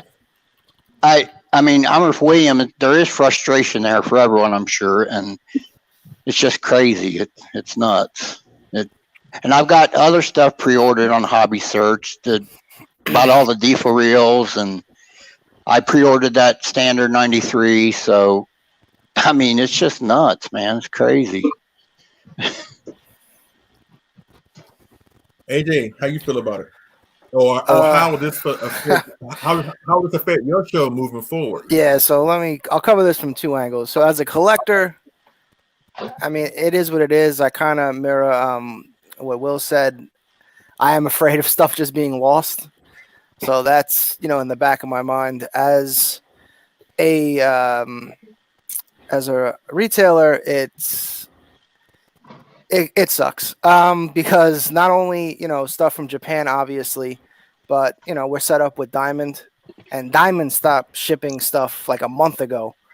So having a decent amount tied up in pre-order inventory, and now can't get any return on that investment till possibly August from any source is frustrating. I mean, we have obviously some inventory in-house that will be, going through over the next month or so, but we don't have enough to get us to August. So it's frustrating. And I guess I'll do a little promo here. This will be up on the show tomorrow. This is the 84 Saki Rick. I don't mean to rub that into any salt into any wounds of people's standards that are stuck in shipping. I apologize for that. But this one is here. This one is here. Thanks, Leslie. This one is here, and we can ship it out, and you'll be able to get it. So tune into Kaiju Live tomorrow night. but it sucks. It really sucks. So, but it is what it is, and we'll all get through it one way or another. All right, Butch, you're next, man. Hey, AJ, I have a question. Is there going to be any more 84 stuff tomorrow by any chance on your show? No, that's going to be it. As far as I know of. Okay. I'm not willing to part with my NECA. Well, right, I think it sucks that that they're making us wait, but I mean it's because of what's going on. I can understand that, but the only thing I'm worried about, like everyone else, is it getting lost or not getting it at all. I just want to receive what I pre-ordered, because I know I'm still waiting. I'm not sure if it's coming out in early May, but I'm still waiting on my Star Ace Kong version 2 with the open mouth and the chain. And I know that got pushed back. It was supposed to come out in like February, I think, then April. Now I heard early May, if it even happens. So I'm still waiting on that. And I think I got the Death for Real Rick Mothra pre-ordered with Awesome Collector. But I just want, as long as I get the figures, I just don't want to lose them. So, if they have to postpone it for 4 months, I guess so be it. But just as long as we receive what we pre-ordered, that's all I care about. Agreed. Right. But, as a collector, it's going to affect everything moving forward. Like I said, with it being an option now, honestly, if I'm paying this much for these figures, I want the best shipping. That's why I don't mind paying a little bit extra or whatever. Now, I will say this. As much as I want gigantic Mecha Godzilla, because at this point, for what I understand, Hobby Search doesn't offer DHL. I'm thinking they're going to have to offer us something for us to get these figures. And for what I understand, DHL is still going back and forth. I'm not going to lie. If Hobby Search says, hey, we can get you your giant Mecha Godzilla, and if I have to pay like an extra $100 for it to get it shipped here, as much as I want that thing, I may end up doing it. I'm not going to do it for every single release. What if it shows up broken, though? Oh, yeah, the ultimate question. Oh, my God. Bite your tongue. You're like, oh, its head can go backwards. It can move. Look at that. See, AJ is trying to get kicked off real early. Come on, we all know that's Like, the ultimate dude, fear. When you get that package and you open it up and there's something wrong with it, your heart sinks, because in most cases there's nothing you can do about it.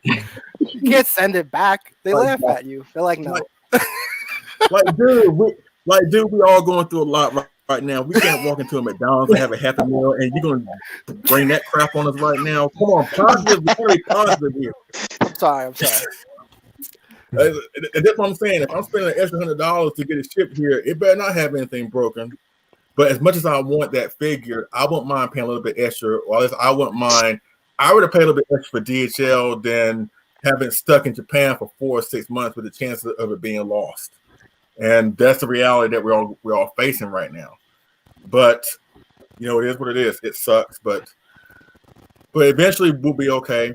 But one of the things I've always said on Collect on Monsters and other places, that it just makes me really be appreciative to the stuff that I already do have.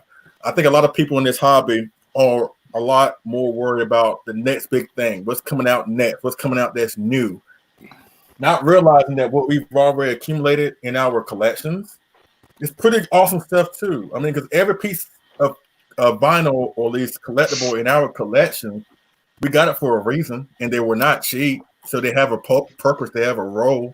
So it doesn't hurt to go back and just relive why you got that figure and why it is in your collection, why it is so awesome. So if anything, this situation has taught me to really appreciate what I have, because you never know when the new stuff is going to start coming in. But I do hope Mechagodzilla does come in. Gigantic Mechagodzilla. Matter of fact, I hope they all come in without any issues. But the one I'm looking forward to the most is Gigantic Mechagodzilla. Before we go into the X Plus figure, whatever news and all that good stuff, say what figure that you got on pre-order that you're most looking forward to adding your collection. I already said mine, Gigantic Mechagodzilla. Matt, what's yours? Well, I got the 99 Defo Reel, but more importantly, I'm more looking forward to the 93 30 centimeter. I was going to double dip and get both of them, but still looking to get the pre-order for the Rick. But I think I have a line on where to get the standard, so that one I'm really looking for. This funny thing is, with the 93, I was looking at the pictures more closely. It's the side profile that I saw for the 93 that actually really gets me. The face is cool, the body looks great, but the side profile, the way how the dorsal plate's going with the hips, and just it looks like it's right out of the movie. And I really love Mechagodzilla 93. It's one of my favorite Godzilla films. So yeah, I'm looking forward mostly to that one. Other than that, I can wait for the gigantic Mechagodzilla. I mean, it looks good, but then again, I don't really have much more room to put another gigantic, but those are good problems, I guess. And yeah, it's pretty much it. Just the 93 30 centimeter. All right, William. For me, it is the premium Bandai Mechagodzilla like set that they're coming out with like the different stages of him coming, you know, revealing himself. So they pre-ordered the first set that came out was for Mechagodzilla. So I pre-ordered that. And now they just announced the second set. So those two are going to be my really exciting like purchases. I'm really excited for that. I just think it's so cool. Yeah, I saw that the other day. I saw that. I was like, oh, they doing the imposter or fake Godzilla. If I didn't move on from Bandai, I would get my hands on that for sure.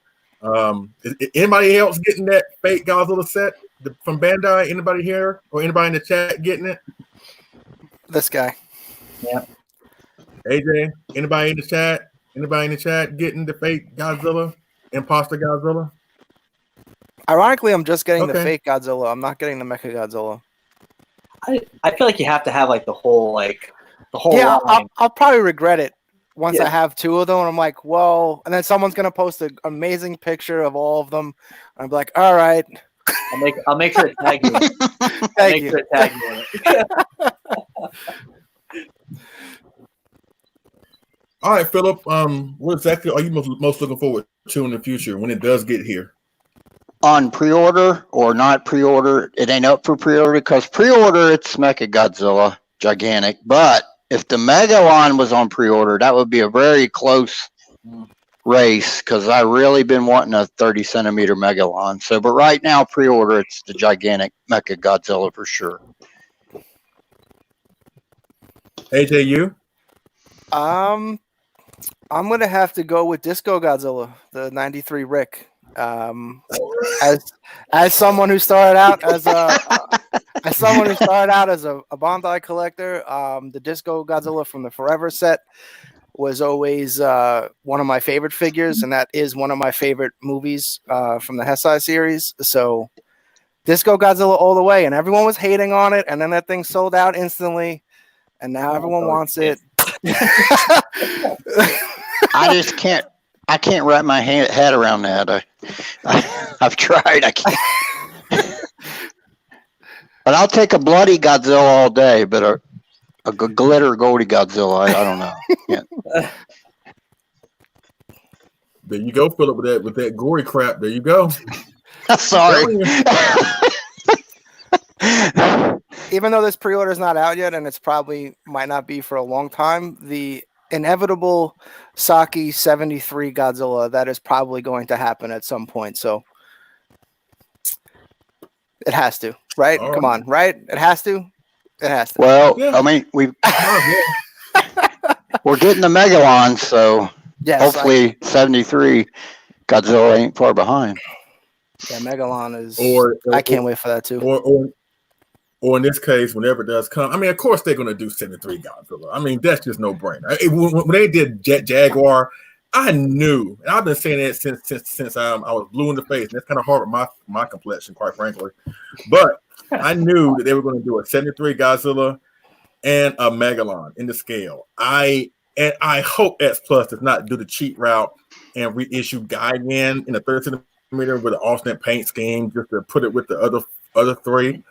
In my opinion, they should do a brand new scope for the 73 Gigan. If they can do a 68 Godzilla and a 71, there's no reason why they can't do a 72 Gigan and a 73 Gigan. Or if they can do a Mecha Godzilla 74 and 75, there's no reason why they can't do Gigan in both. You see what I'm saying? Yeah, as much as I love the 30 centimeter Gigan, he would be out of scale with them anyway. So they have to redo him, or else it's going to look funny. Exactly. It's going to be like, got my baby Gigan versus everybody else.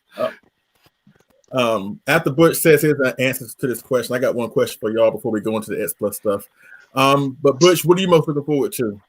What AJ said, pretty much Disco Godzilla. Yeah. Because I started out as a Bandai collector.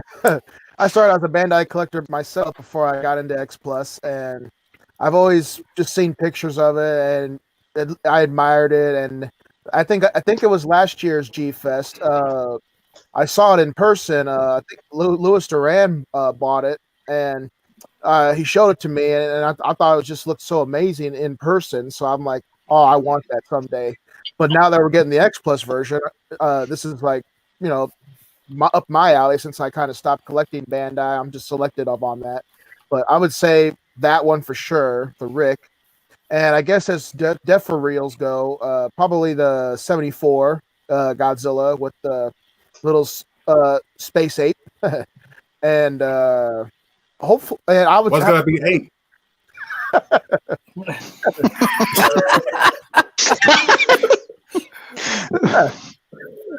I love giving Butch a hard time. I love giving him a hard time.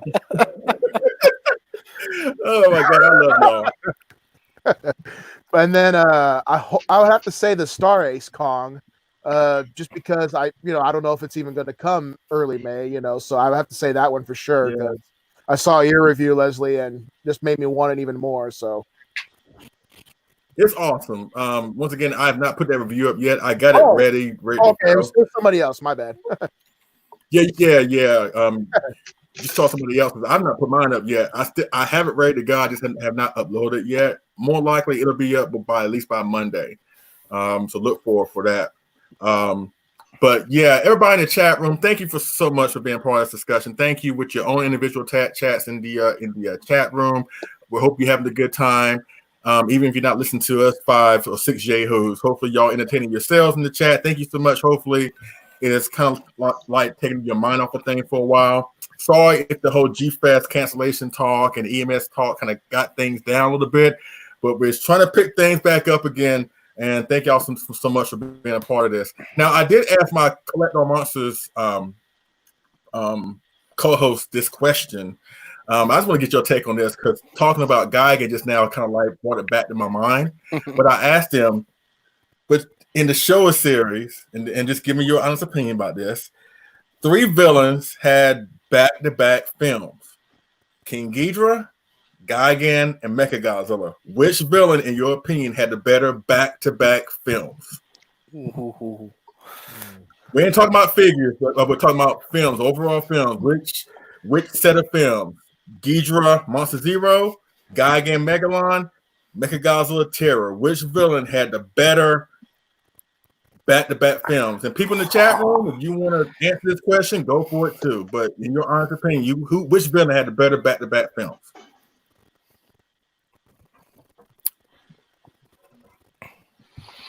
Matt, go for it. Oh, Mechagodzilla, hands down. William? Man, that's really tough. Yeah. I never ask easy questions. I don't know why you act like y'all knew this. I'm gonna go with. I'm still new. Mechagodzilla because those are the most. I find those entertaining. And I just watched Terror Mechagodzilla. Phil, what do you think? Come on. Mechagodzilla. Mechagodzilla. This is tough for me. All right, we got 3 Mechagodzillas. We got 3. AJ, where do you stand on this? This is really tough. Oh man, I mean, I'm gonna have to agree with Mechagodzilla. Just because probably as a kid, those 2 back to back might be the most watched that I've watched as a kid, and Titanosaurus, man, it's all about Titanosaurus. My boy. So yeah, I'm gonna go with Mechagodzillas. Butch, how you feel? I have to say it, Guy again. I used to love watching. I used to love watching Godzilla vs. Gigan and then Megalon like the most. Like I find those the most entertaining, and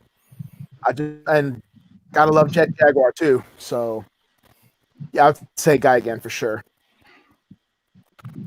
For me, and I love Gigan, but he's not even in the conversation for me. It's tough because I think both King Ghidorah and Mechagodzilla had such awesome films. Between those 4 films, Ghidorah, Monster Zero, 74, and Terror, those are awesome. But I gotta go with King Ghidorah. Even though I like Ghidorah more than Monster Zero, the reason why I'm choosing King Ghidorah is because both King Ghidorah films are on my top 10 favorite Godzilla films list. Only one Mechagodzilla film is, and that's 74. I love Terror, but I love 74 more. So because of that, I'm going with King Ghidorah ever so slightly above him. But they're all awesome. I mean, I don't know why I came up with that question when I asked my Collect All Monsters co-host. When I'll be driving, I cut my radio off, and I'll be thinking about just ideas and things I want to ask people and stuff like that. Like questions I never really thought about asking anybody before, because I'm really intrigued. That's why I ask these questions when I do, to gauge what kind of fan you are, what you like, what you don't like. Which is why it was surprising on the last show, AJ was so very vibrantly positive towards King of the Monsters. And if you watch the show, you know he wasn't so much. And it's like, I want to embrace that. I want to uplift that. I want to let everybody know that, it's, you don't have to like the most popular Godzilla films. I'm sure there's some people that find Mothra vs. Godzilla not so bad, but those people need their head examined. As Godzilla fans, or just fans of like all the Toho movies in general, I think it's safe to say we all love bad movies. I mean, Godzilla to me is like the B movie king. So, but yeah, there's nothing wrong with loving something terrible. But at the same time, to say they're bad, I won't say they're bad. I mean, they're not bad to us. Now, they may not be, be good to a casual fan, but like, look at the film that came out a few years ago that had like $300 million behind it and making it only made like 14. Battleship. Had that money into it.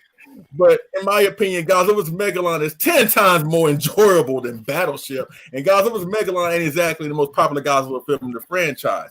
So it just depends on how you look at it. Though.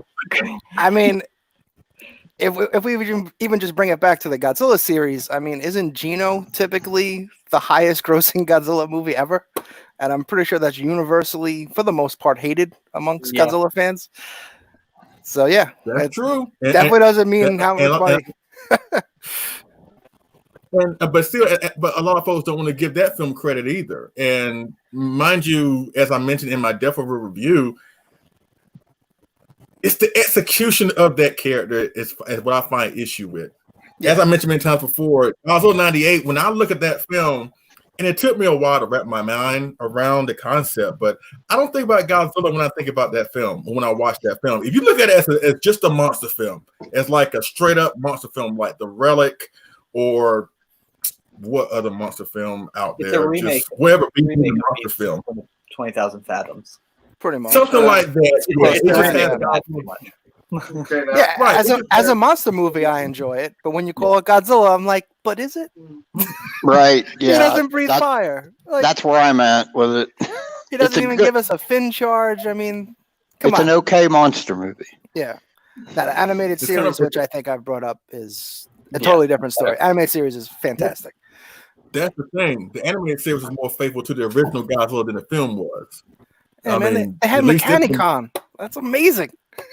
and Cyber this one- Godzilla, they did everything in that show. It was just like, why is this not the sequel? What? Somebody do this. It's like movie. the animated one had Godzilla breathing fire.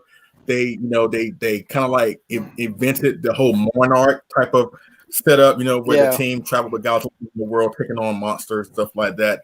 The season was great, and him not being pregnant and him be able to breathe fire, I was all on board with the animated series.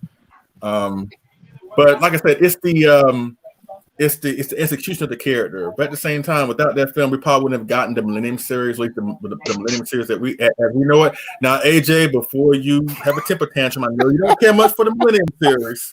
I know you don't care much for the Millennium series. But that's why I can't wait to have you on from the Millennium films and collectible discussion. Godzilla 2000. But we got GMK. We got GMK out of it. We got. Even if you don't like the film, we got this version of Godzilla, the G2000, which is still a cool design for Godzilla, even though the film may not be as what it was. Final Wars, I have to admit, it may not be the best film, but at least it's fun on certain levels, and if I'm making excuses, just tell me. But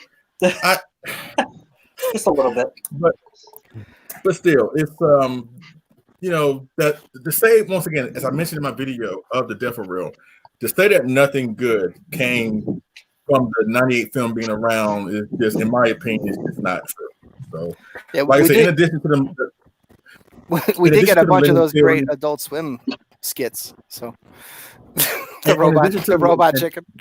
Right. I'm sorry. Right. And in addition to the Millennium film, we also got, like I said, as you said, AJ, we got the cartoon. We got all the Heisei films behind Biollante on home video, Destroy All Monsters on home video, or DVD at that point, I should say.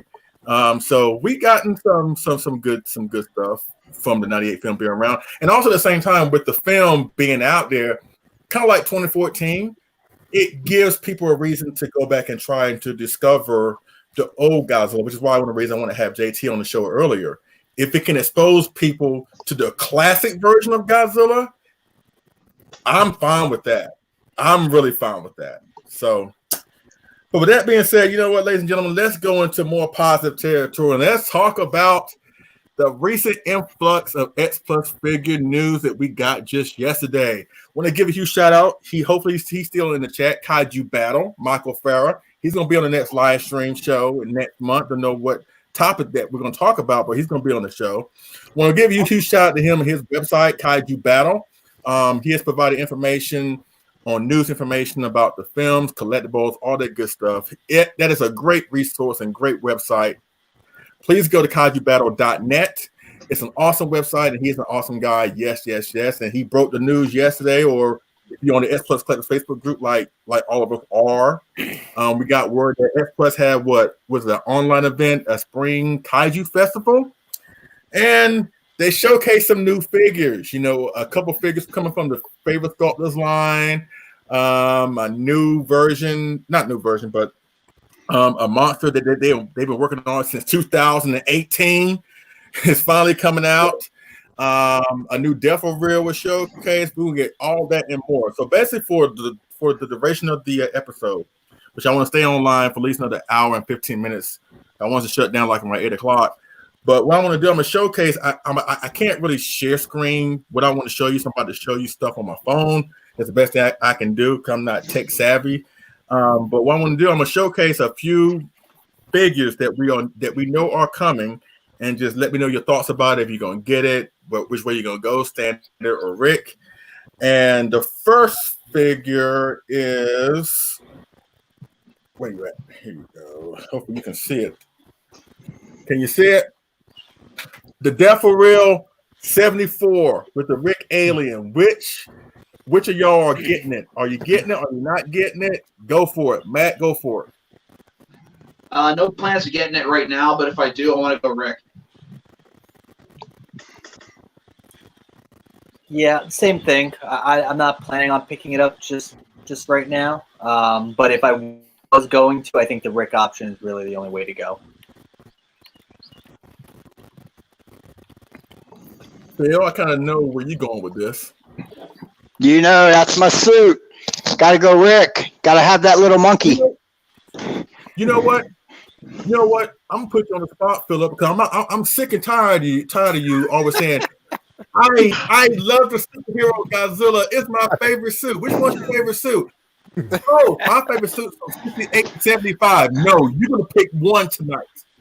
You're gonna pick one. Which one between 68 and 75? Because it's like right here. Is your favorite? Yeah, okay. the 73 through 75. No, pick one. Pick one. 74 then. I don't have a 74. Okay. That you just showed him 74. The battle damage 74 back there on my shelf with the missiles stuck in him. That one.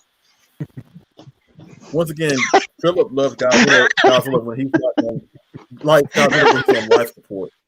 I don't get it. All right, so Philip is getting a Death for Real 74. You going Rick or standard? Yeah, Rick. Okay, for sure. Yeah. AJ, what about you? I'm passing. Not because it's not great. Just I've sworn off the D4 Real line aside from the 84 with the reactor is the only one that I have. So, unfortunately, as awesome as it is, I'm gonna pass and hold out for that Sakai 74 or 73 or 75, whatever version comes out. Okay, Phil. Okay, Phil. Since you can't pick one, okay, Phil, I got you. But where you land on this? Yep, I already got it pre-ordered with Awesome Collector, the Rick version. Okay. I love the 74 Godzilla. I'm definitely going Rick on that one. As I mentioned earlier, or at least in Collect All Monsters, I found it kind of weird that the Rick option is the alien. But when I get my gigantic Mecha Godzilla, I'm gonna put my Rick alien like with him. You know what I'm saying? 'Cause I think that's even better. All right, here go the next photograph. Let's see if you can see it. Of course, that's the Death for Real 74 and King Caesar. Who's getting King Caesar? Again, if I do get it, I'll get the Rick, but it's not on the docket right now. No, another one that I'm going to pass on, just only because I want a 30 centimeter. You know, that's the one that I'm holding out for. Sooner or later, we're going to have to get one. So I'm just holding out for that, but I'm not that interested in the King Caesar defo. Phil, well, yeah, go ahead. I might double dip on that one because I'll have one with the ears up, one with the ears down. I might double dip on that one. I'm not sure. For sure the Rick, but I might double dip. AJ, how about you? Passing. But if I was getting it, I'd get the Rick because I need excited dog ears King Caesar in my life. One way or another. Unfortunately, I don't have the original 25 centimeter. So this has been the most tempting one for me, but as of now, I'm passing. Butch, how about you? Butch, you froze, I think. Butch? Butch, you there? Butch, you there? Butch. Hello. I think. Oh, okay. He just moved. I think his connection is off. I think his internet. Can you guys hear me? Butch, you there? Yeah, you good. Choppy. Can you hear me?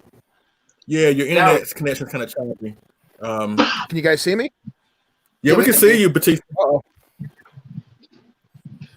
Are you going for King Caesar or the Death for Real?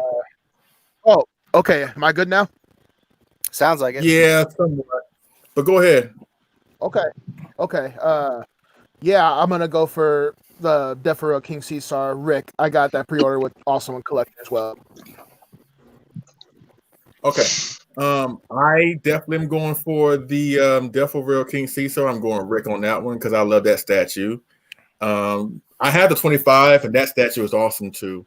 One of the best Rick options that X Plus has ever done. Every time I see that figure, or at least see that statue, I just no lie. When I see that figure, I just get the urge to do this. Oh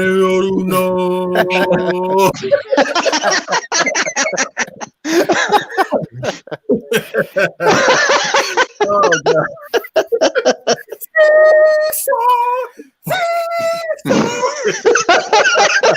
If you were at G Fest last year and missed that live performance, you missed out. Oh, yeah. Oh really? Who did it? The woman's name that did it, I don't remember. Oh, When I did know. it happen? I actually have it on video. Send it to you. Oh yeah, please send it to me. I want to see that because I was in and out of the hotel. So yeah, it was fantastic. That actually got a standing ovation from the entire crowd. I mean, come on, who here does not like that song? No, but it was it was done very well. I mean, we could have booed her. She could have been terrible. Throw tomatoes at her, like get off the stage. I mean, there have been some horrible kaiju related songs. Like I love the later Gamera films, Showa Gamera films, but his like the one they started in Viras, Gamera. No, but that's like that King Caesar song. That's the one I always rock to. That's the one I every now and then I don't mind putting on my headphones and driving on the road. It's a good way to kill like 6 or 7 minutes. Yeah, what? I said it's a good way to kill like 6 or 7 minutes because the song is really long. And that's all it takes to wake him up after him being asleep for like 1,000 years. It takes a 5-minute jazzy Saturday Night Fever song to wake his behind up. So, yeah. Okay, Phil, we'll see it. Thank you.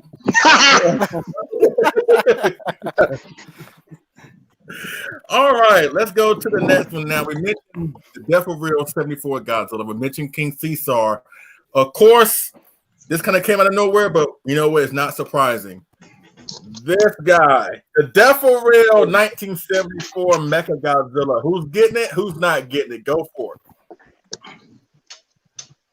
I want to see it painted. I think it looks great. I want to see it painted. I want to see the Rick option. I'm definitely down for it, but I really want to see it painted before I throw some money at it. But I think it looks great. Pass for me. It does look amazing, but I would actually kind of wait for Mechagodzilla based off of Terror of Mechagodzilla. I prefer that version more, only because I would assume the Rick for that defo would be the brain head. So this one's going to be a pass for me as well. All right, Phil. Oh yeah, you got to get that to complete the set. It's amazing how fast they've completed that set in the default line. But yeah, you have to get that one just to have the set. And I think I am interested to see what they do with the Rick on that. But probably a light up, I'm guessing. But we'll see, I guess. AJ? I'm going to pass, although if the Rick option is, say, the blue force field around him that's translucent or something like that, maybe. I don't know. That'd be a cool Rick option, I think. But yeah, I'm just passing on the default line. So sorry. How about you, Butch? I'll pre-order it just to complete the set, and then more than likely the Rick. I'm pretty sure the Rick's probably going to be a light up, since I'm sure it's a light up. I'm pretty sure it'll be. It should come with the pipe. That's what it should come with.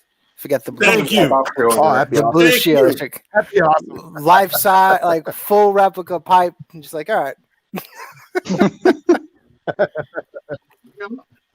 Well, I'm definitely getting the Mechagodzilla. More likely, I think it is going to be a light up. Might as well. I think the light ups they have done thus far with the Devil Reels have been really awesome. I mean, how can you not do a light up with Mechagodzilla? You know what I'm saying?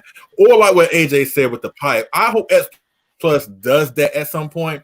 If they don't do it here, when they eventually do give us a 74 Godzilla in the 25 or 30 centimeter scale, please give us that pipe. That pipe is awesome. That would be like the fastest pre-order that I would ever do.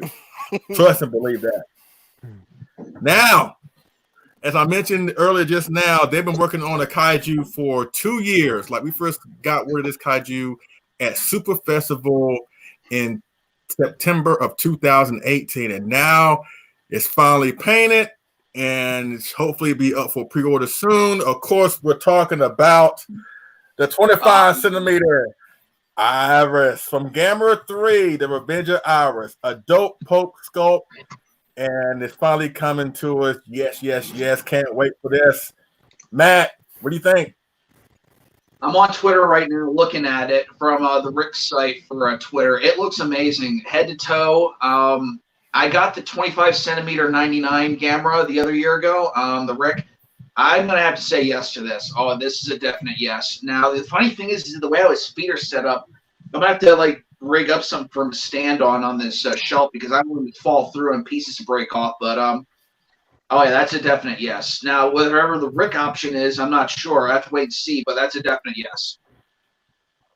For what I understand, for what is mentioned on the Rick site, it mentioned something for a luminous effect. So I think it's going to be a light up, kind of like the way Legion was. So it could be a light up for the Rick.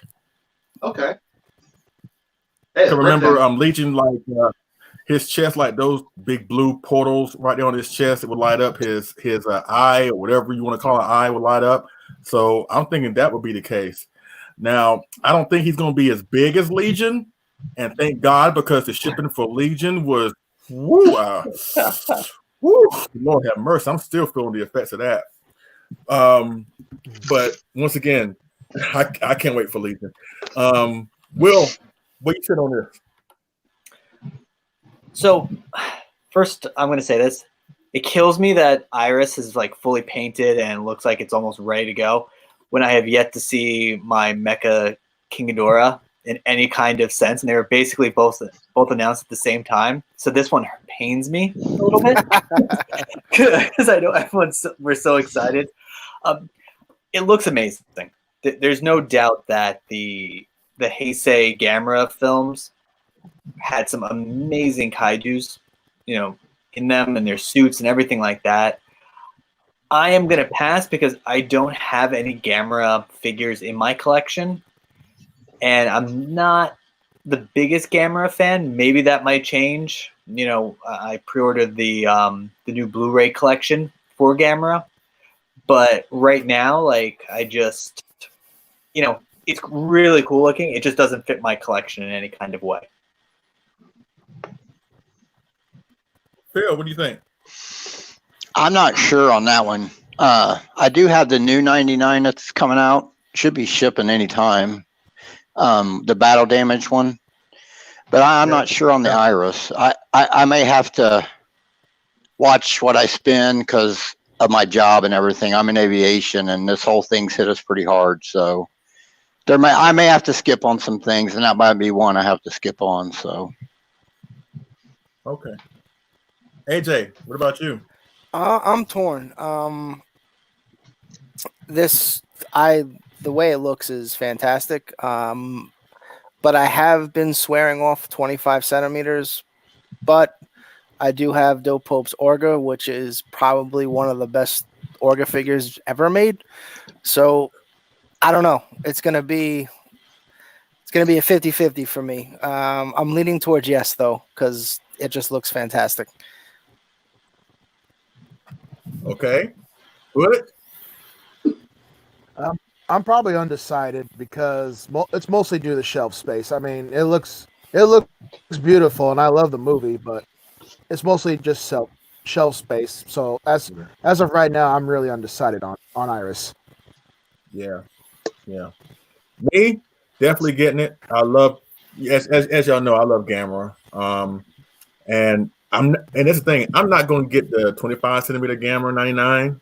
I'm just fine with just getting Legion. Not Legion. No, I got Legion. I'm just fine with getting Iris. Because like y'all, I'm trying to be mindful of what I spend. And shelf space, is going to be not exactly a problem, but I want to spend money on things that I know I'm going to love. And that's why the Gamma doesn't really, because I already got me to 30. See what I'm saying? And I got me the Giant Prime 1, which in my opinion, nothing can top that big son bitch. So I'm not going to be getting the 25, but what I keep saying Legion, damn. But I am going to be getting Iris. Sounds like you want that Legion, man. I mean, I do. As much money as I pay for it, I deserve to give it more attention than it does get. I'm trying to keep on looking at it, but yeah, because it's that awesome. But definitely getting Iris. Don't know how I'm gonna spend the extra cash for the light up. Cause I don't really. Some light ups I know I definitely need, but this one ain't one of them. So it is what it is.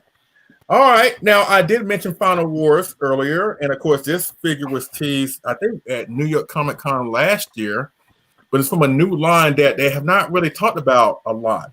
But it's the Yuji Sakai Select Works, I believe.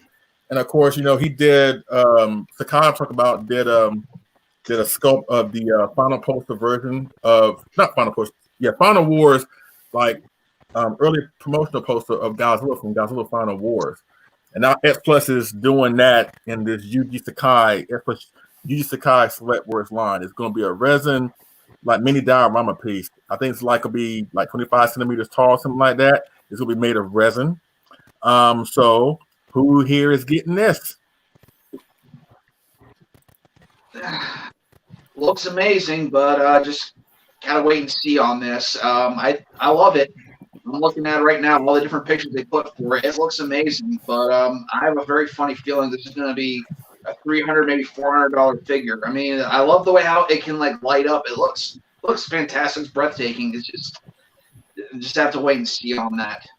It's a slow no instead of a fast yes. How about you, Will?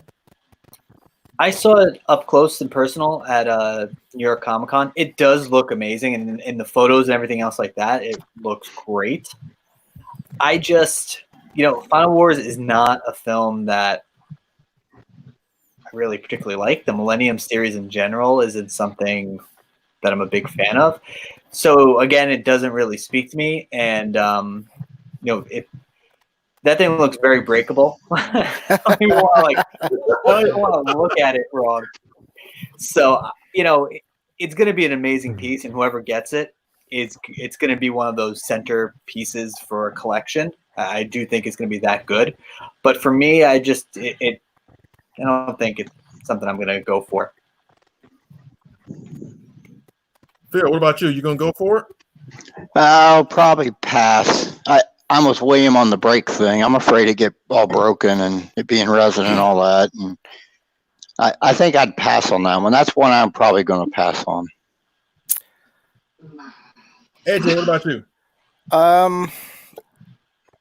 It's probably my favorite concept design. It's part of the reason why I don't like Godzilla 2000, because this was the original concept design that they kept throwing at us and never gave us. And but as someone that got the Manda Atragon figure that was like part resin, part vinyl, this is probably going to be about a $450 for a 30 centimeter, and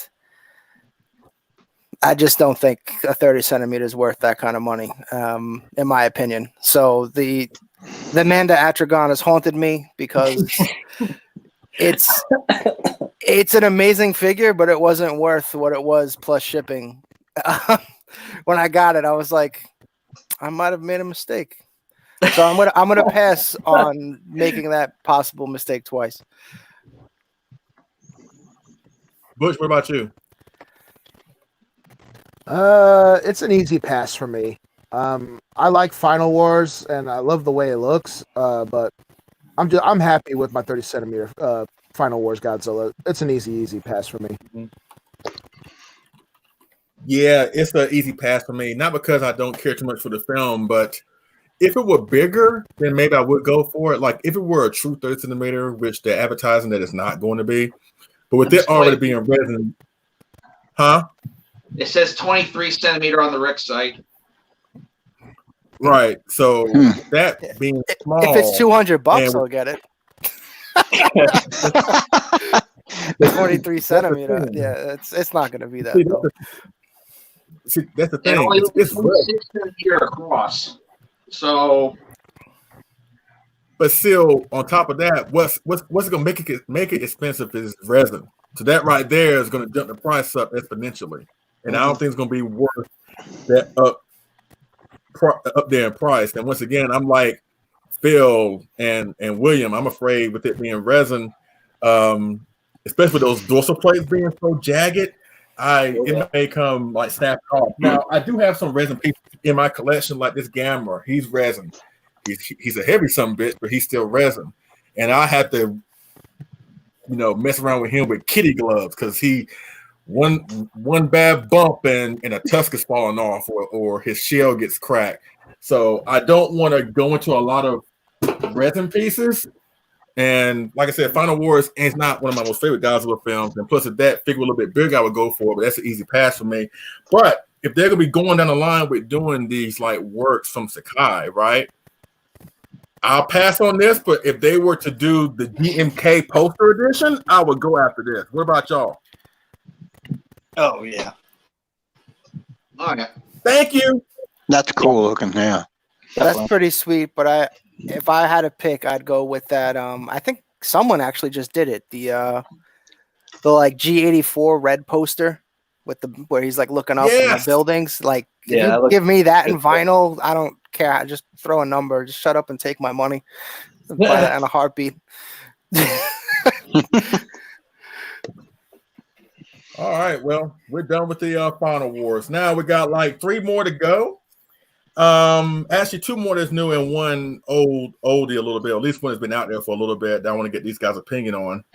And of course, this was showcased yesterday, or at least it was announced or teased yesterday. And of course, we get a new addition from the Favorite Sculptors line. Yes. A 30 centimeter 1956 Rodan. This based off a kit from a size okay. Once again, go to Kaiju Battle.net, ladies and gentlemen. Michael Farah's site. He gives us all the information as relates to these collectibles. And according to his website, according to him, this is based off an Asai Zoke kit. I'm sorry if I'm butchering the Z name or whatever. But if you're unfamiliar with their kits or how it relates to X Plus, the Mogera that came out earlier this year, the 57 Mogera, that was actually a side kit or whatever. The Favorite Sculptors line for Ron, that was an Asai kit. So now they're doing Rodan. Technically, this is the first 30 centimeter version of the 1950 Rodan. And I think, if I'm not mistaken, I'm just guessing here, I think the Rick may come with the base. Now, it's kind of hard to tell because it's on my phone right now. There's actually his print in Japanese text is imprinted on the base here. So that might be the Rick option. So what do you think about this? Looks awesome. I'm a huge fan of the original Rodan and how it went into the other films. And I'm looking at it on the Rick site based on the concept. Limited edition. Come on now. Featuring Radon on Sky Monster logo. Yeah, I guess that is the Rick option with the stand. I would get the stand because I have the 30 centimeter Rodan that came out a couple years ago, and it's an awesome figure. I have to have it leaning up against my Baragon and my Gorosaurus, though. This thing comes with the base, and I love the 56 Rodan as well. That was just an excellent film, and I say yes to that one as well. Rick, if I could do it. William, what about you? I think I might actually go for this one. I have a 30 centimeter Rodan, and just like Matt, my guy just leans, So I would probably go with the base and the Rick option because that seems like that would solve that major issue that I think every Rodan kind of deals with. But I also like the design of the original Rodan, so that's something that I'm kind of interested in. It all kind of depends on how it looks when it's painted, and yes, X Plus usually does a phenomenal job with paint apps and everything else like that, but I'll be more pressed to get it once I kind of see it painted and kind of get a better idea of what it's, going to look like. Phil, what about you? Are you going to be getting the Favorite Sculptors line 56 Rodan? I'm going to try for sure. I love that Rodan. Those dark black eyes, it just makes him look so awesome, you know. I love that version of Rodan. Is that base? Is that like a Rick option, or it looked like it was on a base to me? Yeah, I was saying that when I had it up, but yeah, don't know this for sure, but I'm just guessing here, just like everybody else. But I think the base will come as the Rick option, and it's kind of hard to tell. But if you pull it up on the Facebook group, you can kind of tell that his name in Japanese text is like embedded in the outskirts of the base. Oh, okay. So if I was a betting man, I would suggest that's like the Rick, kind of like, you know, the Walking 62 that has the base and the Rick for that one. Cool. It wouldn't surprise me if the base comes as a Rick option for this one. And quite frankly, it may need the base for him to stand properly, because we all know Rodan ain't the best kaiju to be standing on his own for a long time. He's a wiener. So yeah, I'm gonna try to get it, I think. Okay. AJ, what about you?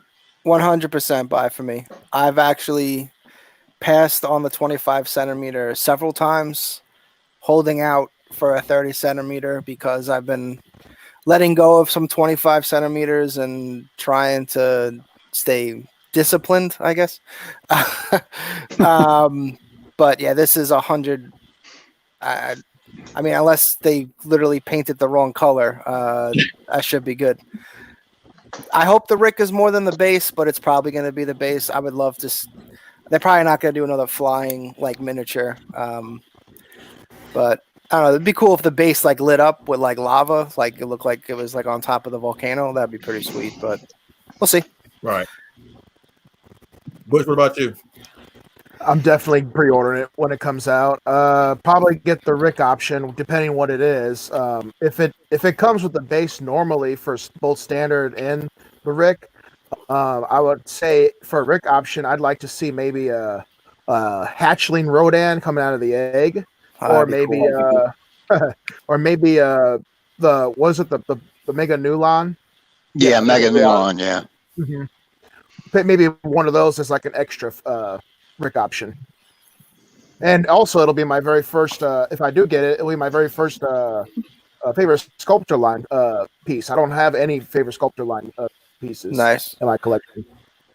The FSLs typically run bigger, right? Because I know I have the 25 centimeter GMK, but he's more 30 centimeter than he is 25. The other ones run little though, like the 62 is small compared to the other 62s. No, it just varies by the kit. Gotcha. The reason why the GMK is bigger because that is a Monster Maker 28 kit, and his kits run a little bit bigger. And quite frankly, it was made that way in comparison to how big the GMK King Ghidorah is. You see what I'm saying? So that's why that kit seems a little bit larger than 25. It's kind of like the same thing going on with Destroyer. Why they can't really make a 30, or at least why it probably best not to make a 30 centimeter Destroyer. Well, Biolante and 30 centimeters kind of like the same thing going on. They could do a 30 centimeter Destroyer, just keep his wings in. But would you want that though? Would you? I prefer him with his wings out, like him with his wings down.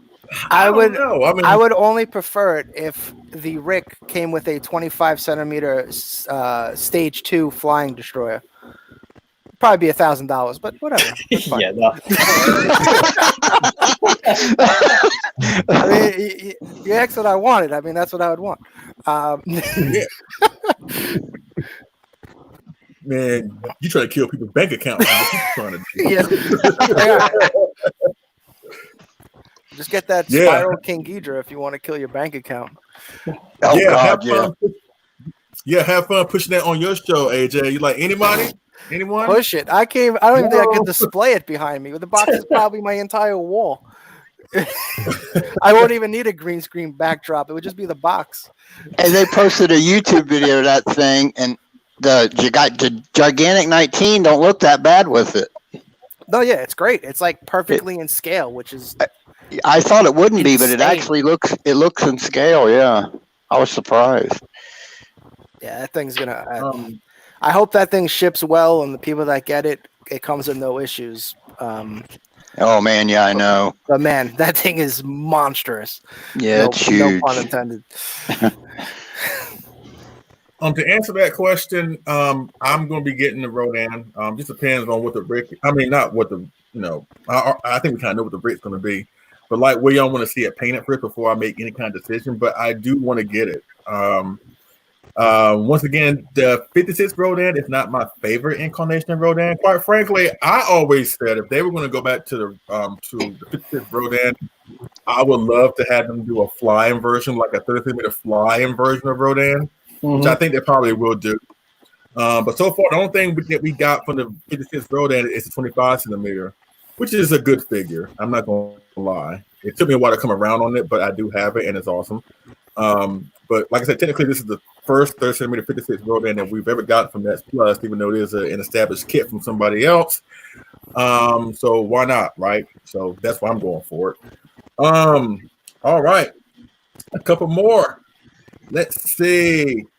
And of course, Rodan was not the only new kaiju to be shown at the show yesterday, I should say. We also got not Godzilla, but we got the alternative, the fire-breathing friend of all children, Gamera. We got a Favorite Sculptors Line version of the 1965 Gamera. This is the first 30 centimeter version of the 65 Gamera that we have gotten from Nets Plus. The first one was a 25 centimeter, which it was a good figure, but let's face it, this one looks light years better. So, Matt, go for it. What do you think? Again, looks amazing. I'm a huge Gamera fan as well. I have to say yes to this one. Looking on the Rick site, says other product specifications for the future, but yeah, I'm not sure exactly what kind of. Depending on what the Rick feature is, I'd get a standard if I didn't like the Rick feature, though. But I'm just waiting to see what the Rick feature is. I'm hoping it's a little kid that way you can put it in Gamera's mouth so he can chew them up and spit them out. You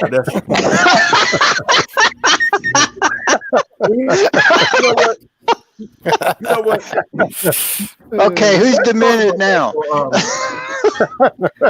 Now, let's talk about that for a couple of seconds. I mean, I'm sure everybody here and everybody in the chat has seen the first Gamera film, right? And I watched it just the other day. But that's the one thing that brings that film down for me. Like when it comes to the show of Gamera films, I recommend the first three, especially Baragon and Gauss. I recommend the first one because, in my opinion, you have to start with the first before you can go into anything else. That's the only reason why I would recommend the first one. But that kid, oh my god, it's like he wasn't even annoying like the later Gamera kids were, where they shouting things out at him. But the fact that remember that scene when Gamera, I guess, first appears in Japan or at that lighthouse, right? He comes to shore, he appears at that lighthouse. The people see him.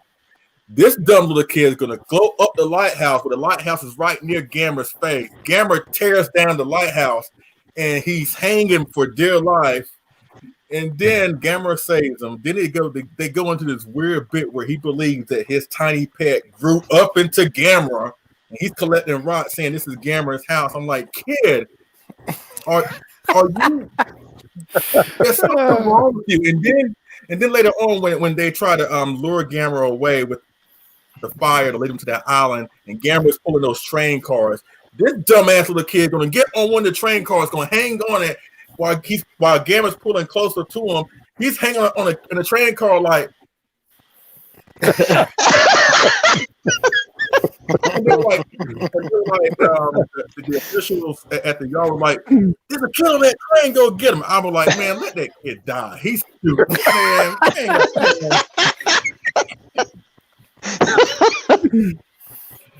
I'm sorry for going on that little rant, but did y'all even like the little kid in the original Gamera? Or am I the bad guy here? Am I Guyver here? Am I the Green Gargantua here? Did y'all like the kid for the first Gamera? Nah, he All could the- hate him. All the kids in the Gamera movies are annoying, kind of, really. Yeah. Honestly. Well, those are the dub versions, but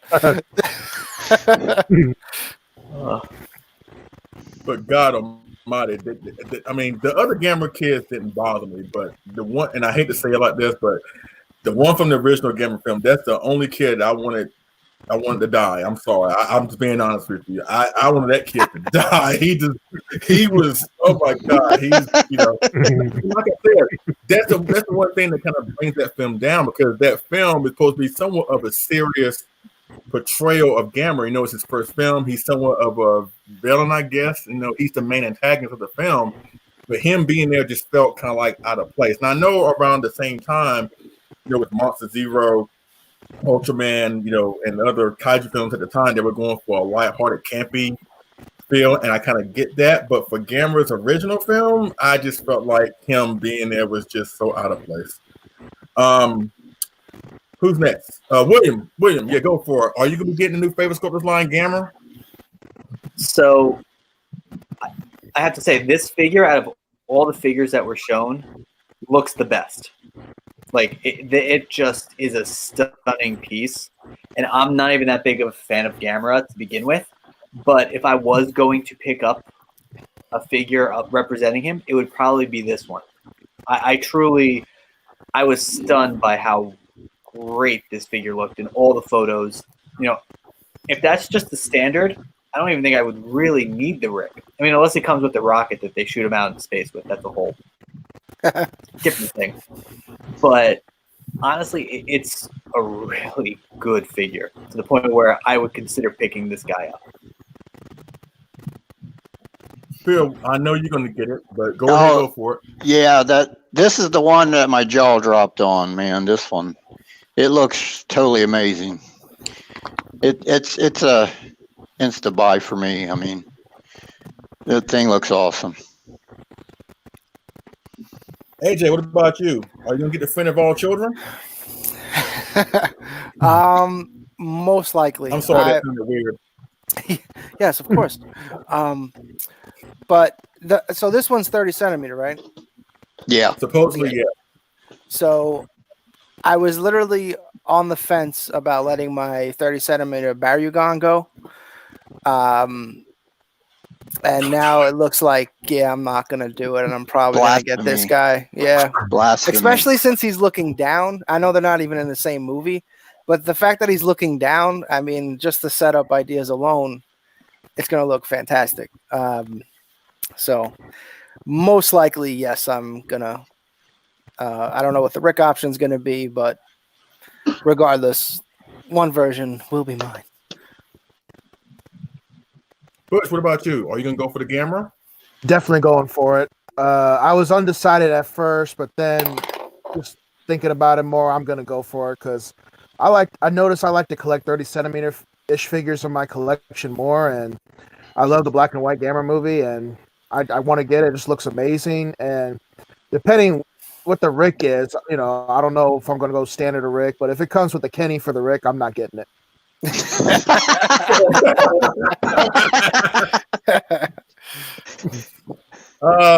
Me, I'm definitely going to be getting it. I'm like William. I don't really care what the Rick option is at this point. It's not too much stuff they could probably add to it from the film. I mean, it got me to thinking maybe they can add in the rocket, you know, the one that transports Gamera into outer space at the end. But then again, they did that with the 25.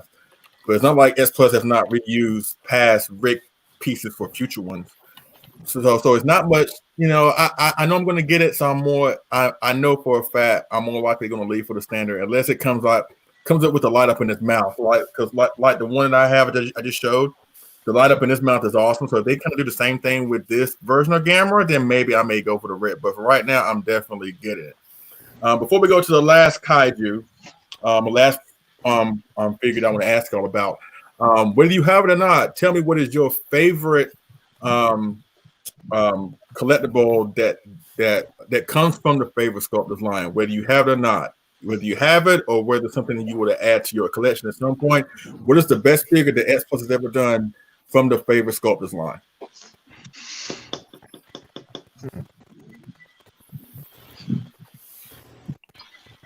I'm really digging the GMK. I wanted to get the 64, but I missed out on it. But I really like the GMK that came out.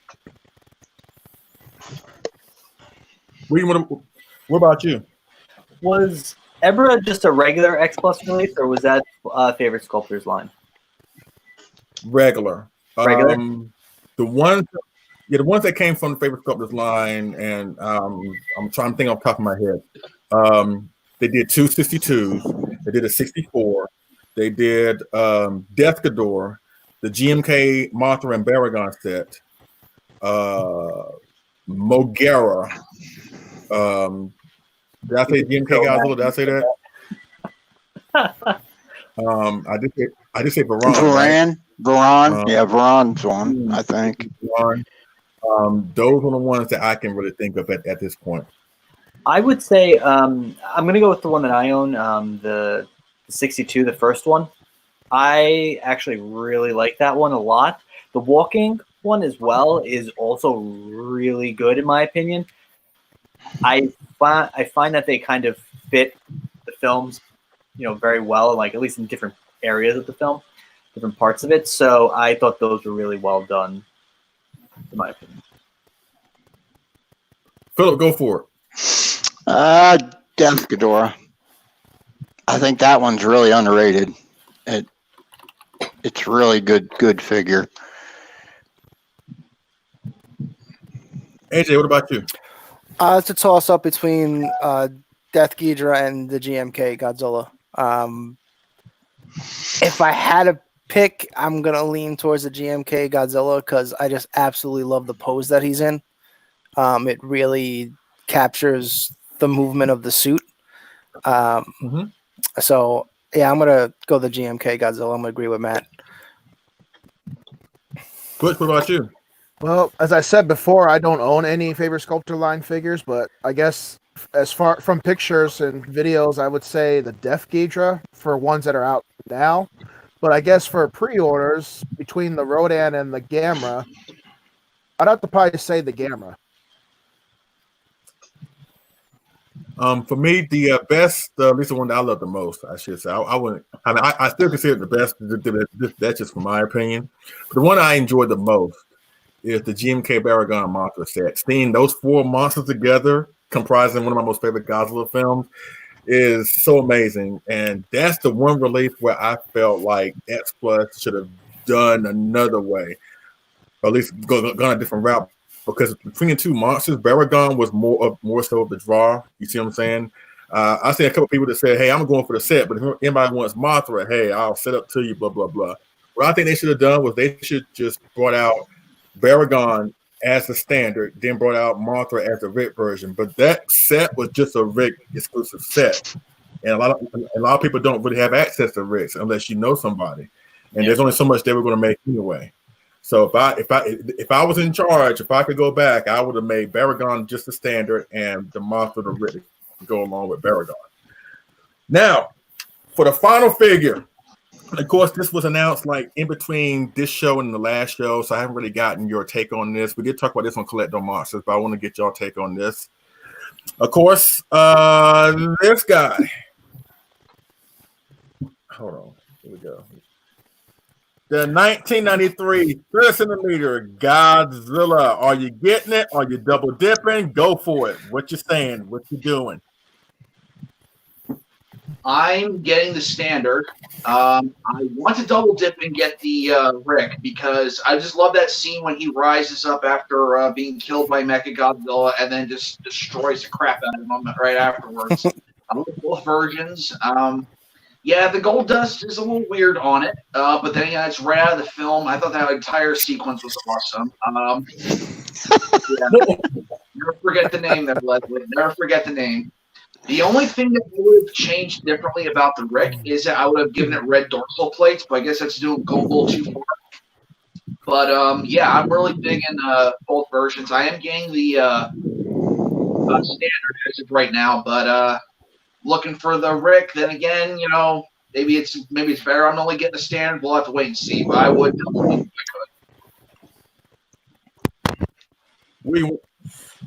I could. I know you're gonna. You got to get one, right? I know you have Fire Rodan. I know you have Mecha Godzilla. You got to be getting one, right?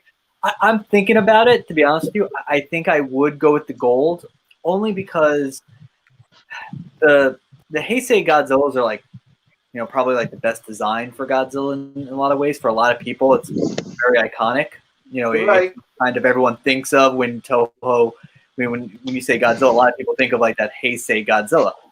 But the problem is that like they all kind of start blending in.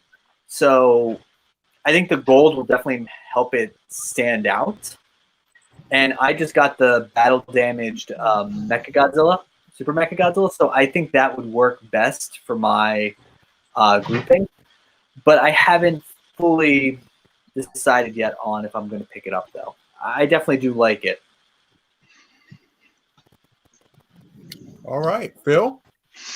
Yeah, I ordered the standard for sure. I couldn't wrap my head around that gold, but I'll probably regret that. I'll probably see it. You got to see them in hand, you know, and it is from an iconic part of the film. So I'm definitely got the standard pre-ordered. We'll see what happens down the road. AJ, what about you? All about the disco, baby. Disco Godzilla, let's go. Come on.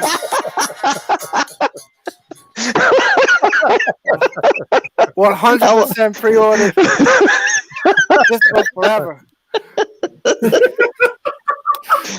That was the moment of the night, ladies and gentlemen. That was the moment of the night. Oh my God. All right. Butch, what you going for? Definitely the Disco Godzilla. Oh man, that was awesome. That was awesome. For me, I'm doing both. I'm double dipping. I'm getting the standard and the Rick. As I mentioned on Collect on Monsters a week ago, I'm using my standard to go up against my Rick Super Mecha Godzilla, obviously in Fire Rodan because I have him too. And I'm using my standard, Godzilla 93 to go up against my standard Mecha Godzilla Heisei. And as I mentioned on the show before, whenever I want to alternate, I can always, I plan on doing, if I don't have my standard 93 Godzilla up against Mecha Godzilla, I'm going to use him for Space Godzilla and use him as like a 94 stand-in. That would look awesome, the 93 Godzilla up against Space Godzilla Mogera. So, but yes, I'm definitely going for both. Supposedly they're dropping in July, but with this whole EMS situation, we don't really know. Hopefully with Hobby Search or whoever we contract to get these figures from Japan, hopefully they can offer us a new alternative shipping method, even though there may not be too much out there right now. Or hopefully they can get the EMS shipping situation resolved so we can get this stuff sooner rather than later. But in the meantime, ladies and gentlemen, we just advise you just to exercise some patience and just keep on checking the site. You never know, you may wake up like on Monday and you may see your package, moving. So but once again, it's something that we all have to really get accustomed to for right now. It's just the way it is. But in the meantime, as I mentioned earlier, it just take this time to just admire what you already have and the stuff that you already work hard for, the pieces you have accumulated.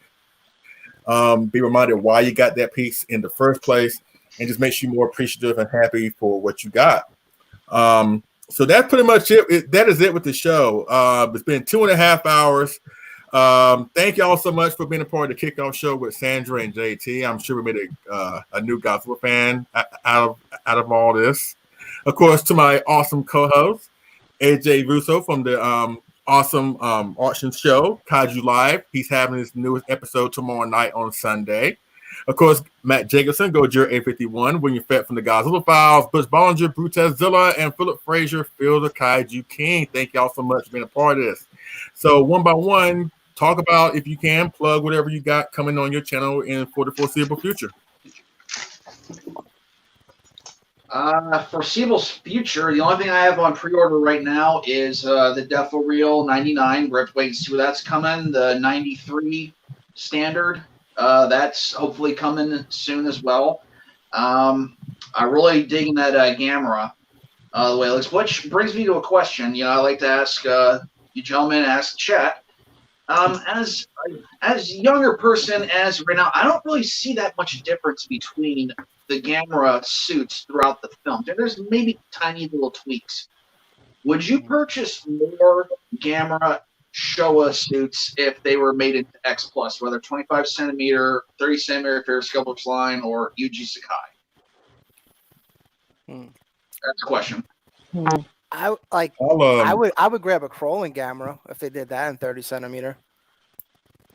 Yeah, I think they need a crawler to go with the Baragon. That would be cool. Yeah, I think.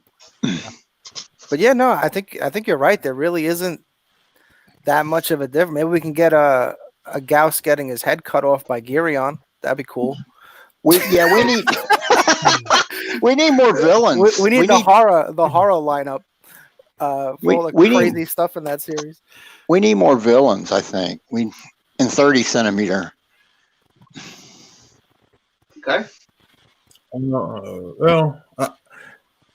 That's the thing. I kind of agree with y'all. Is that I love the Showa Gamera films. Like I said, more so the first three, but the other Gamera designs, they have not left. At least the later Showa ones, they have not left a great impression on me that I would want to add them to my collection. Like the one I love the most is 66 Baragon. I just love that version of Gamera. Now the one from Gauss and Veras is kind of like the same one. I think it is the same one. But the one from Giron, Jiger, and Zigra, if they were to make one, it's not like I'm going to be like quick to press that pre-order button. But like Phillip just said, they need to do a 30 centimeter crawling version of the 66 Gamera. I think we will get that considering how awesome Baragon is. So. And I agree with Kaiju Battle. If they did a 30 centimeter Gamera spinning on a pole, I would totally buy that as well.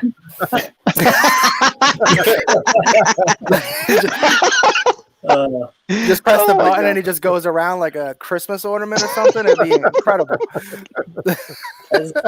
As the series went on, it looks like he just got stuck in like a waffle maker. So like it's like I don't know why, but it just the suits somehow they're not as deteriorating every film. Yeah, it's very strange. They're like, I patched that up. He looks great. Shoot it. I kind of agree. I agree with Matt though. They didn't change a lot.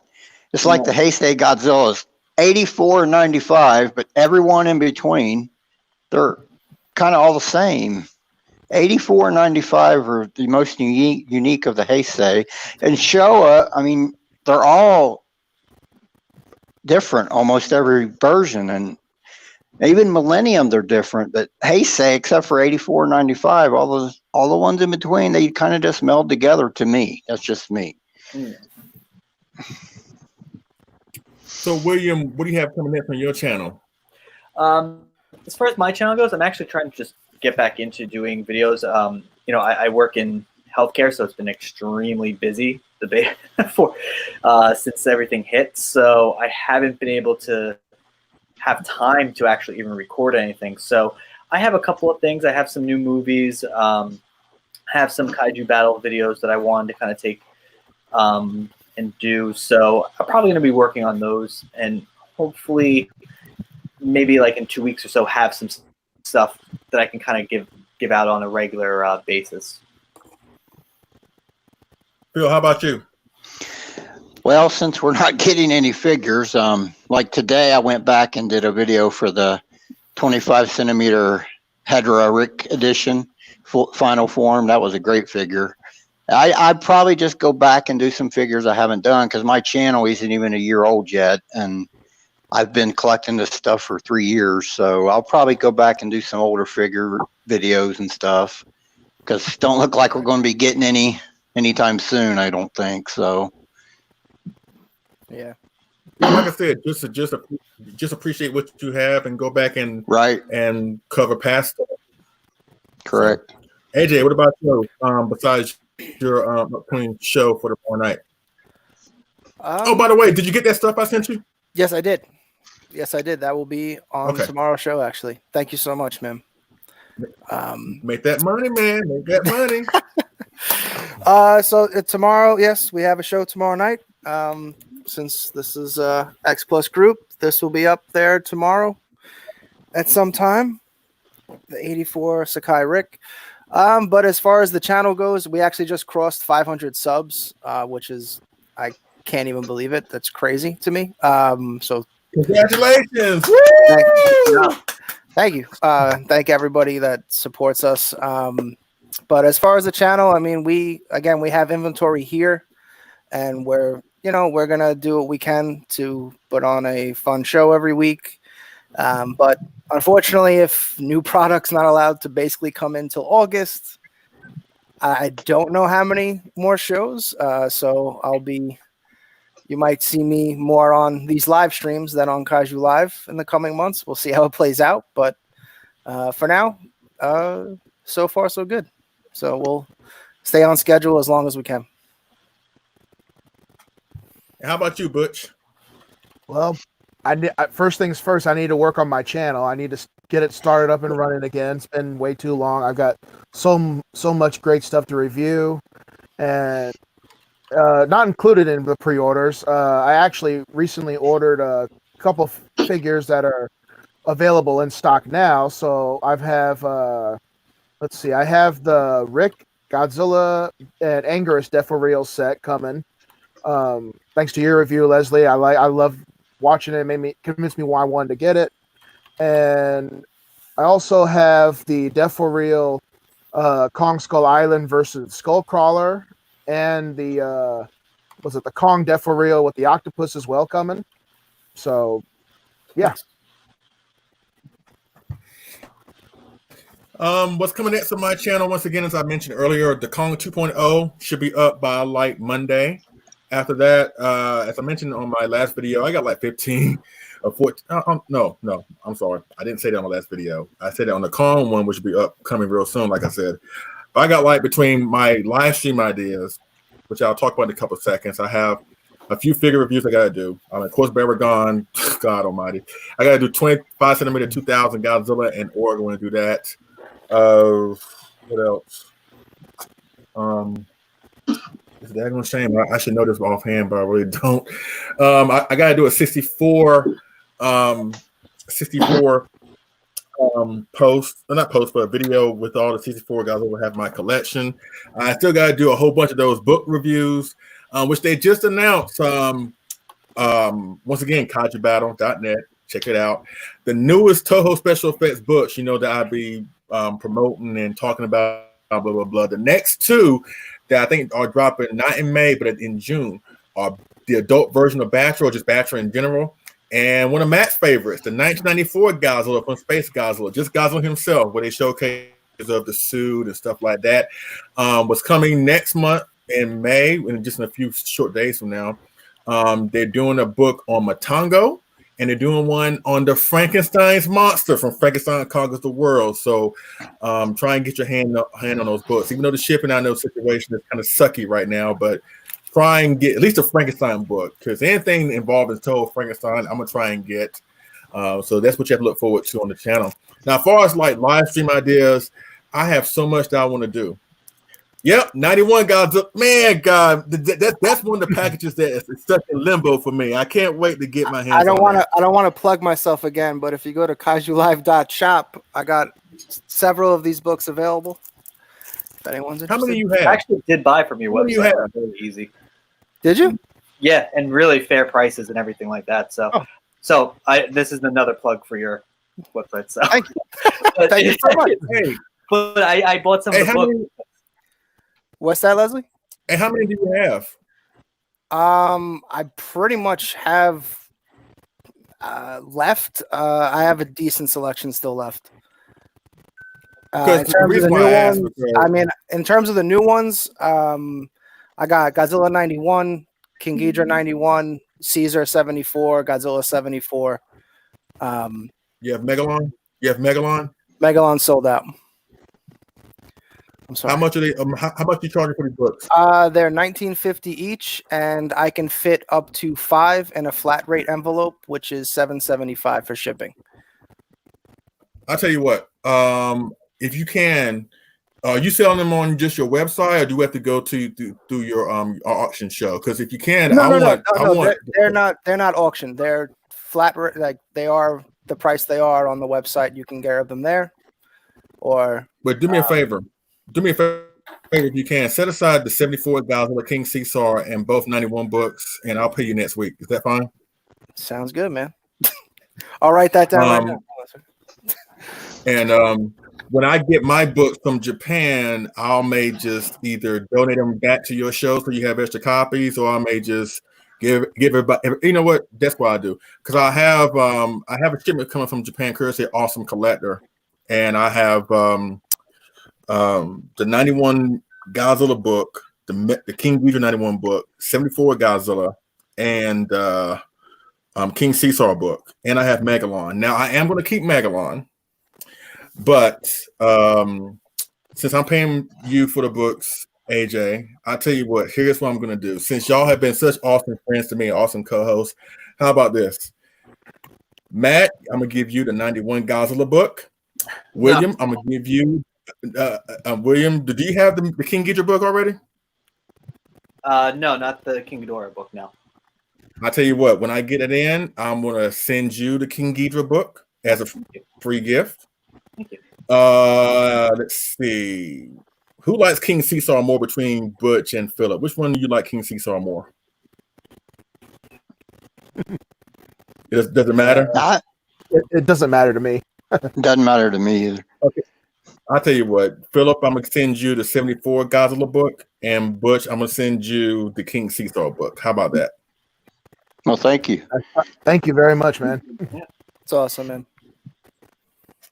No problem. That's just a token of my appreciation for what y'all have done for me. You know, with these streams, with these discussions, you know, you have helped a lot of people, you know, take their minds off of things and get through things. And I've enjoyed your candor, your honesty, your conversations, your input, your perspectives.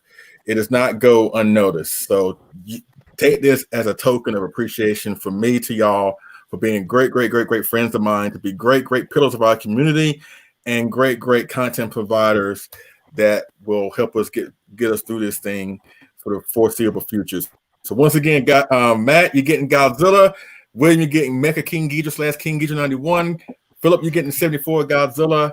And of course, Butch, you're getting the puppy dog ear God monster himself, King Caesar. But before we go, I have a few rapid fire questions. I have a few couple rapid fire questions before we go. I want to keep things a little bit interesting before we go. So I got like at least 10 off the top of my head that I do want to ask y'all. So everybody in the chat, if you can hear the question, please pop down your answer in the comment section so we can gauge what kind of fan you are. All right, y'all ready? Hi, babe. Okay, here we go. Which film where two monsters fights one is your favorite between these two? Monster Zero or Terror of Mechagodzilla? Terror Mechagodzilla. Terror of Mechagodzilla. Terror Mechagodzilla for me. Butch? No, AJ. Terror of Mechagodzilla. Butch? Monster Zero. I love that short little fight they had on Planet X. Damn, I thought it would be a clean sweep. I'm going with Terror Mechagodzilla too. All right, whether you have it or not, just tell me what you think about it, whether you've seen the pictures or whatever.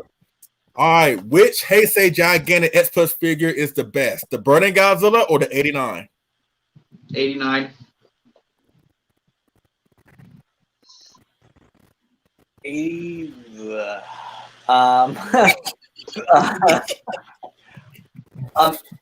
Burning.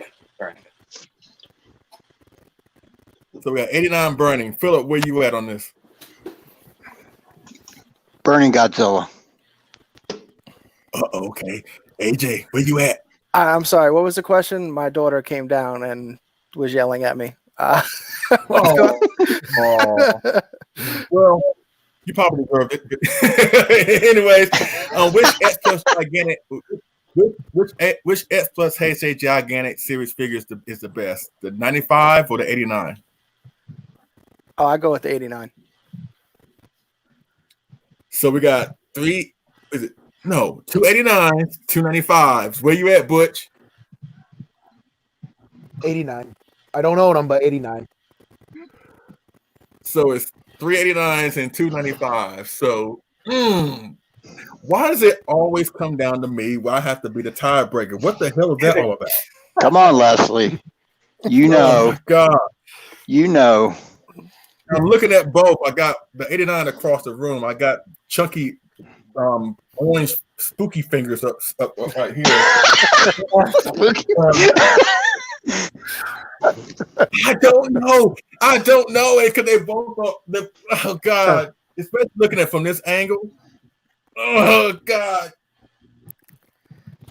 95.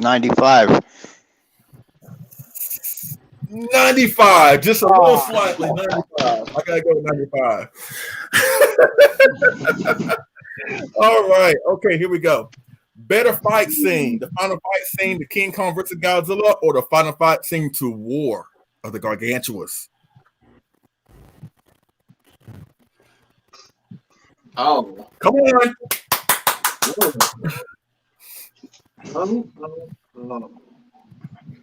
I have to say Gargantuas.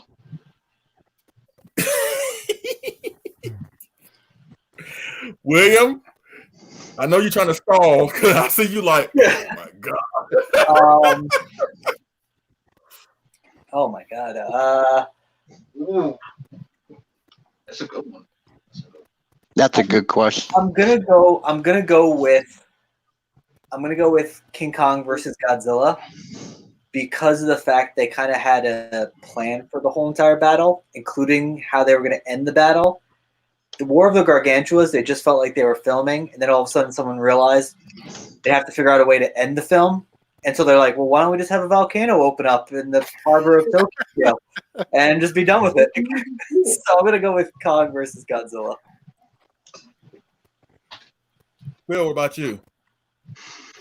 Oh, 62. Because Kong was getting his tail whipped and then made a comeback. So I thought that was a really good fight, the whole final fight. So I have to go with 62.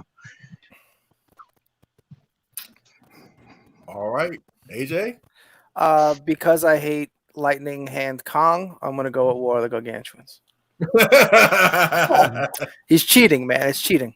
It's just cheating. Godzilla's got fire. I don't know. To me, whenever Kong touches Godzilla, Godzilla should just get charged up more and be like, thanks. I just hated how they made him like afraid of power lines in that movie and like electricity. It's like I've seen this guy get hit by lightning several hundred times, and he's like, "Yeah, let's go." He's like, "I don't want any of it today." Not today. Oh my God. What about you? King Kong versus Godzilla. I love that movie. I'm going to go with War of the Gargantuas. Not trying to say that the fight scene is better, because I think both fight scenes are on par with each other. It's just that the War of the Gargantuas has more of an emotional connection with me, especially, with Sandra. He doesn't want to fight Gyra. He doesn't want to take him out, but Gyra just keeps pushing back, and it basically gives Sandra no choice. So it's not really a simple fight scene like King Kong versus Godzilla, because when they first see each other, they want to go at it, right? There's really no story behind why they want to fight. But with War of the Gargantuas, once again, this is Ishiro Honda storytelling at its best. You kind of feel for Sandra that he doesn't want to do what he has to do. Mm-hmm. But then once Gyra pushes him to that point beyond return, Sandra's like, you know what? Screw it. That's it, dude. It's over. I try to be nice to you, but you want to be a prick for no reason. And so I'm going with War of the Gargantuas. Okay, finish this sentence from your own perspective. My favorite Toho King Kong film is King Kong versus Godzilla. Versus Godzilla. Phil? King Kong versus Godzilla. King Kong. AJ?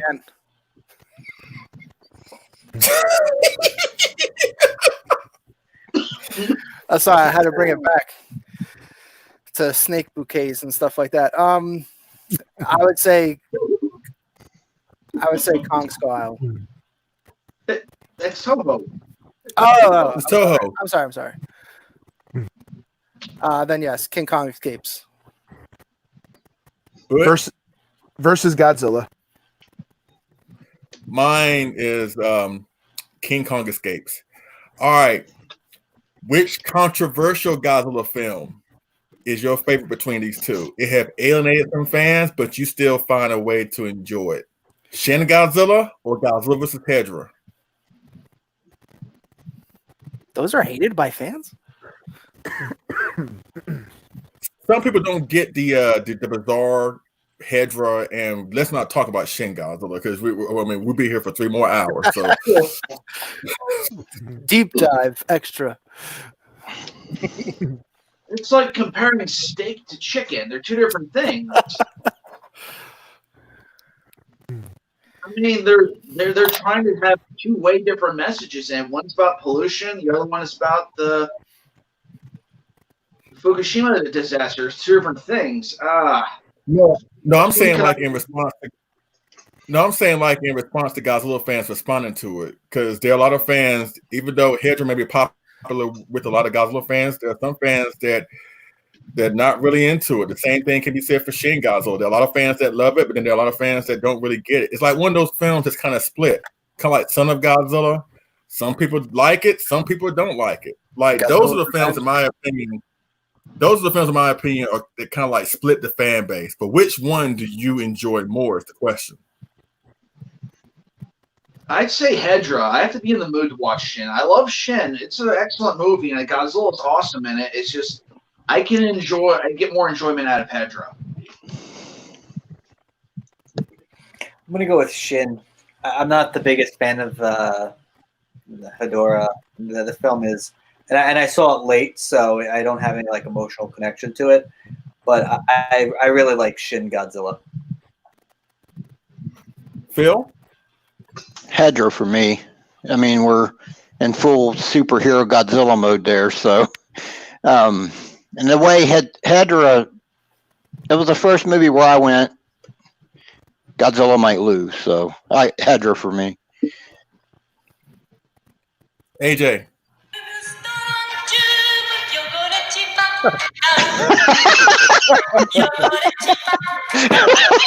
That's the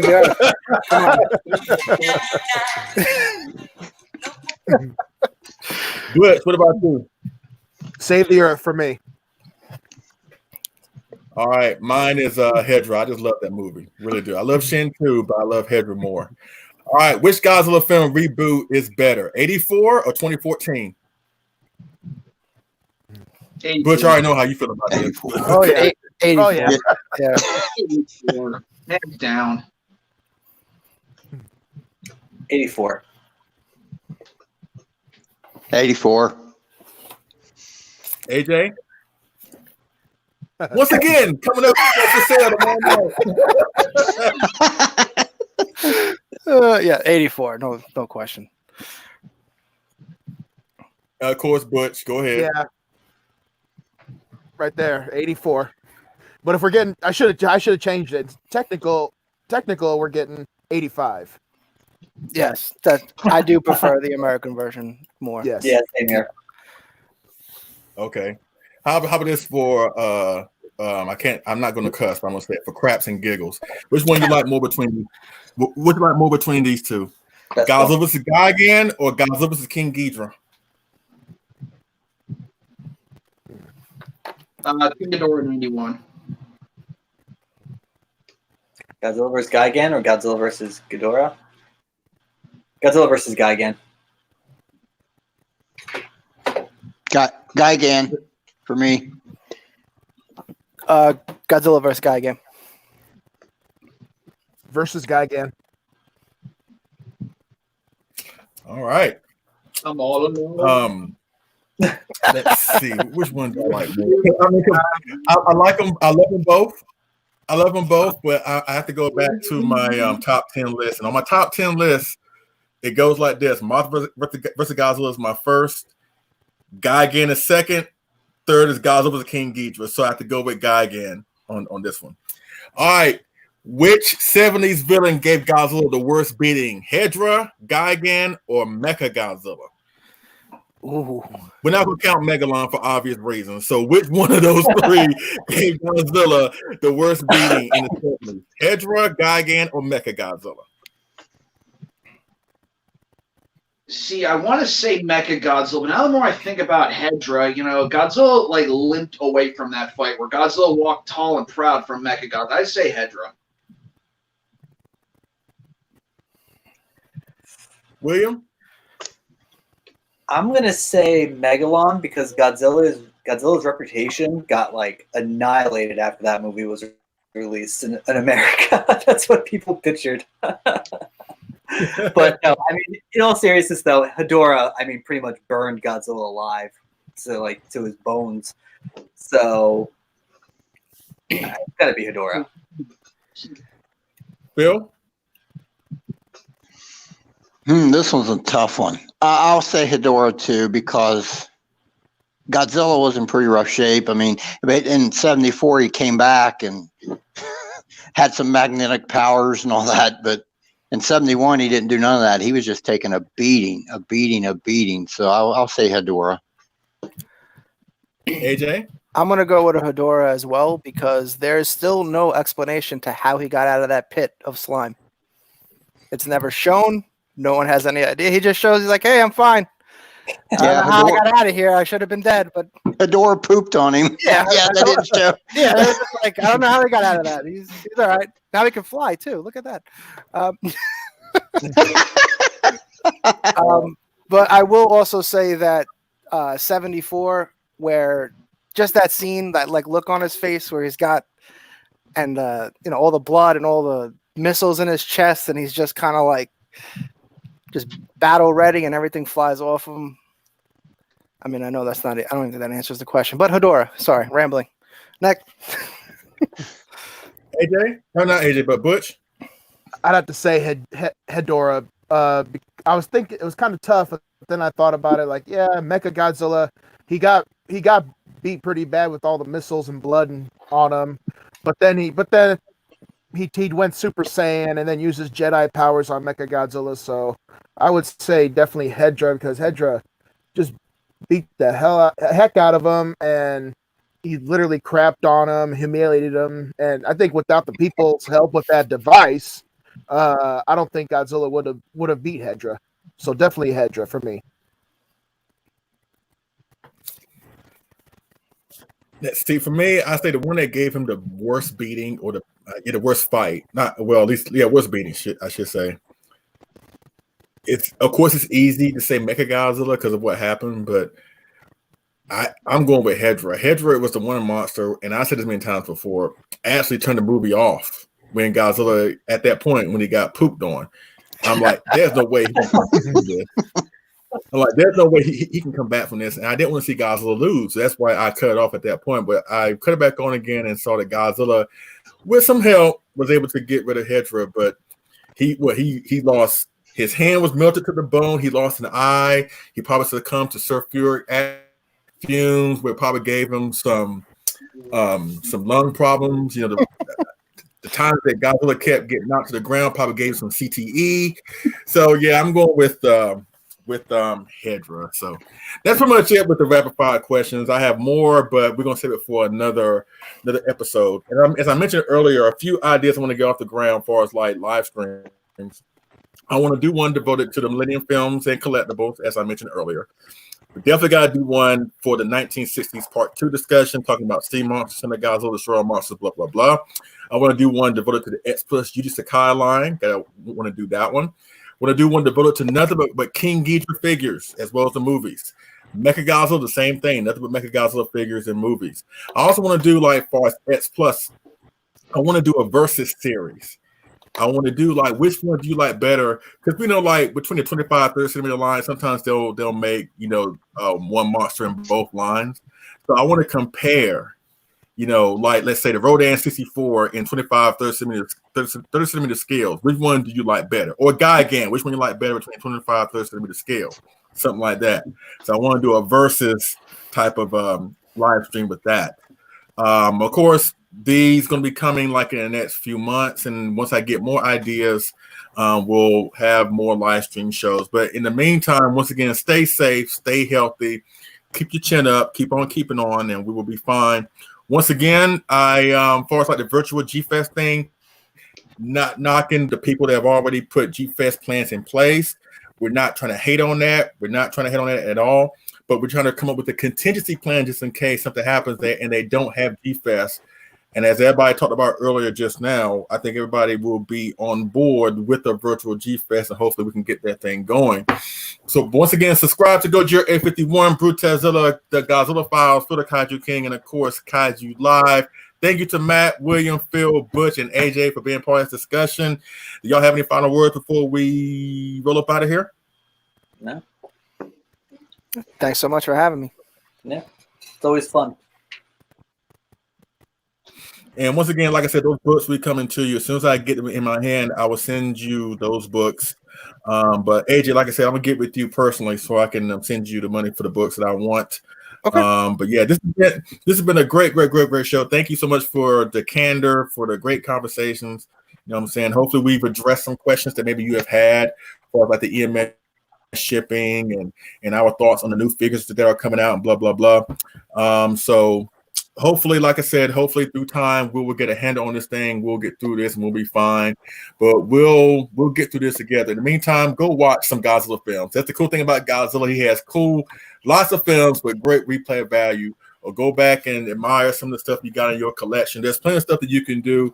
I know quarantine sucks. I know not going out and doing things sucks. But at least with us being Godzilla fans, at least we have a lot to fall back on for us to be thankful for. Please be mindful of that. Once again, subscribe to the Godzilla Files. Go to your A51, Kaiju Live, Brutazilla, and Phil the Kaiju King. You will not be disappointed. And we definitely appreciate y'all being here with us for the past 3 hours talking about our favorite monsters in the world. Yes. So we thank you so much for watching. We appreciate it, and we will see y'all again on this figure move review. All right, y'all take it easy. Good night, folks. Have a good night, everybody. Night.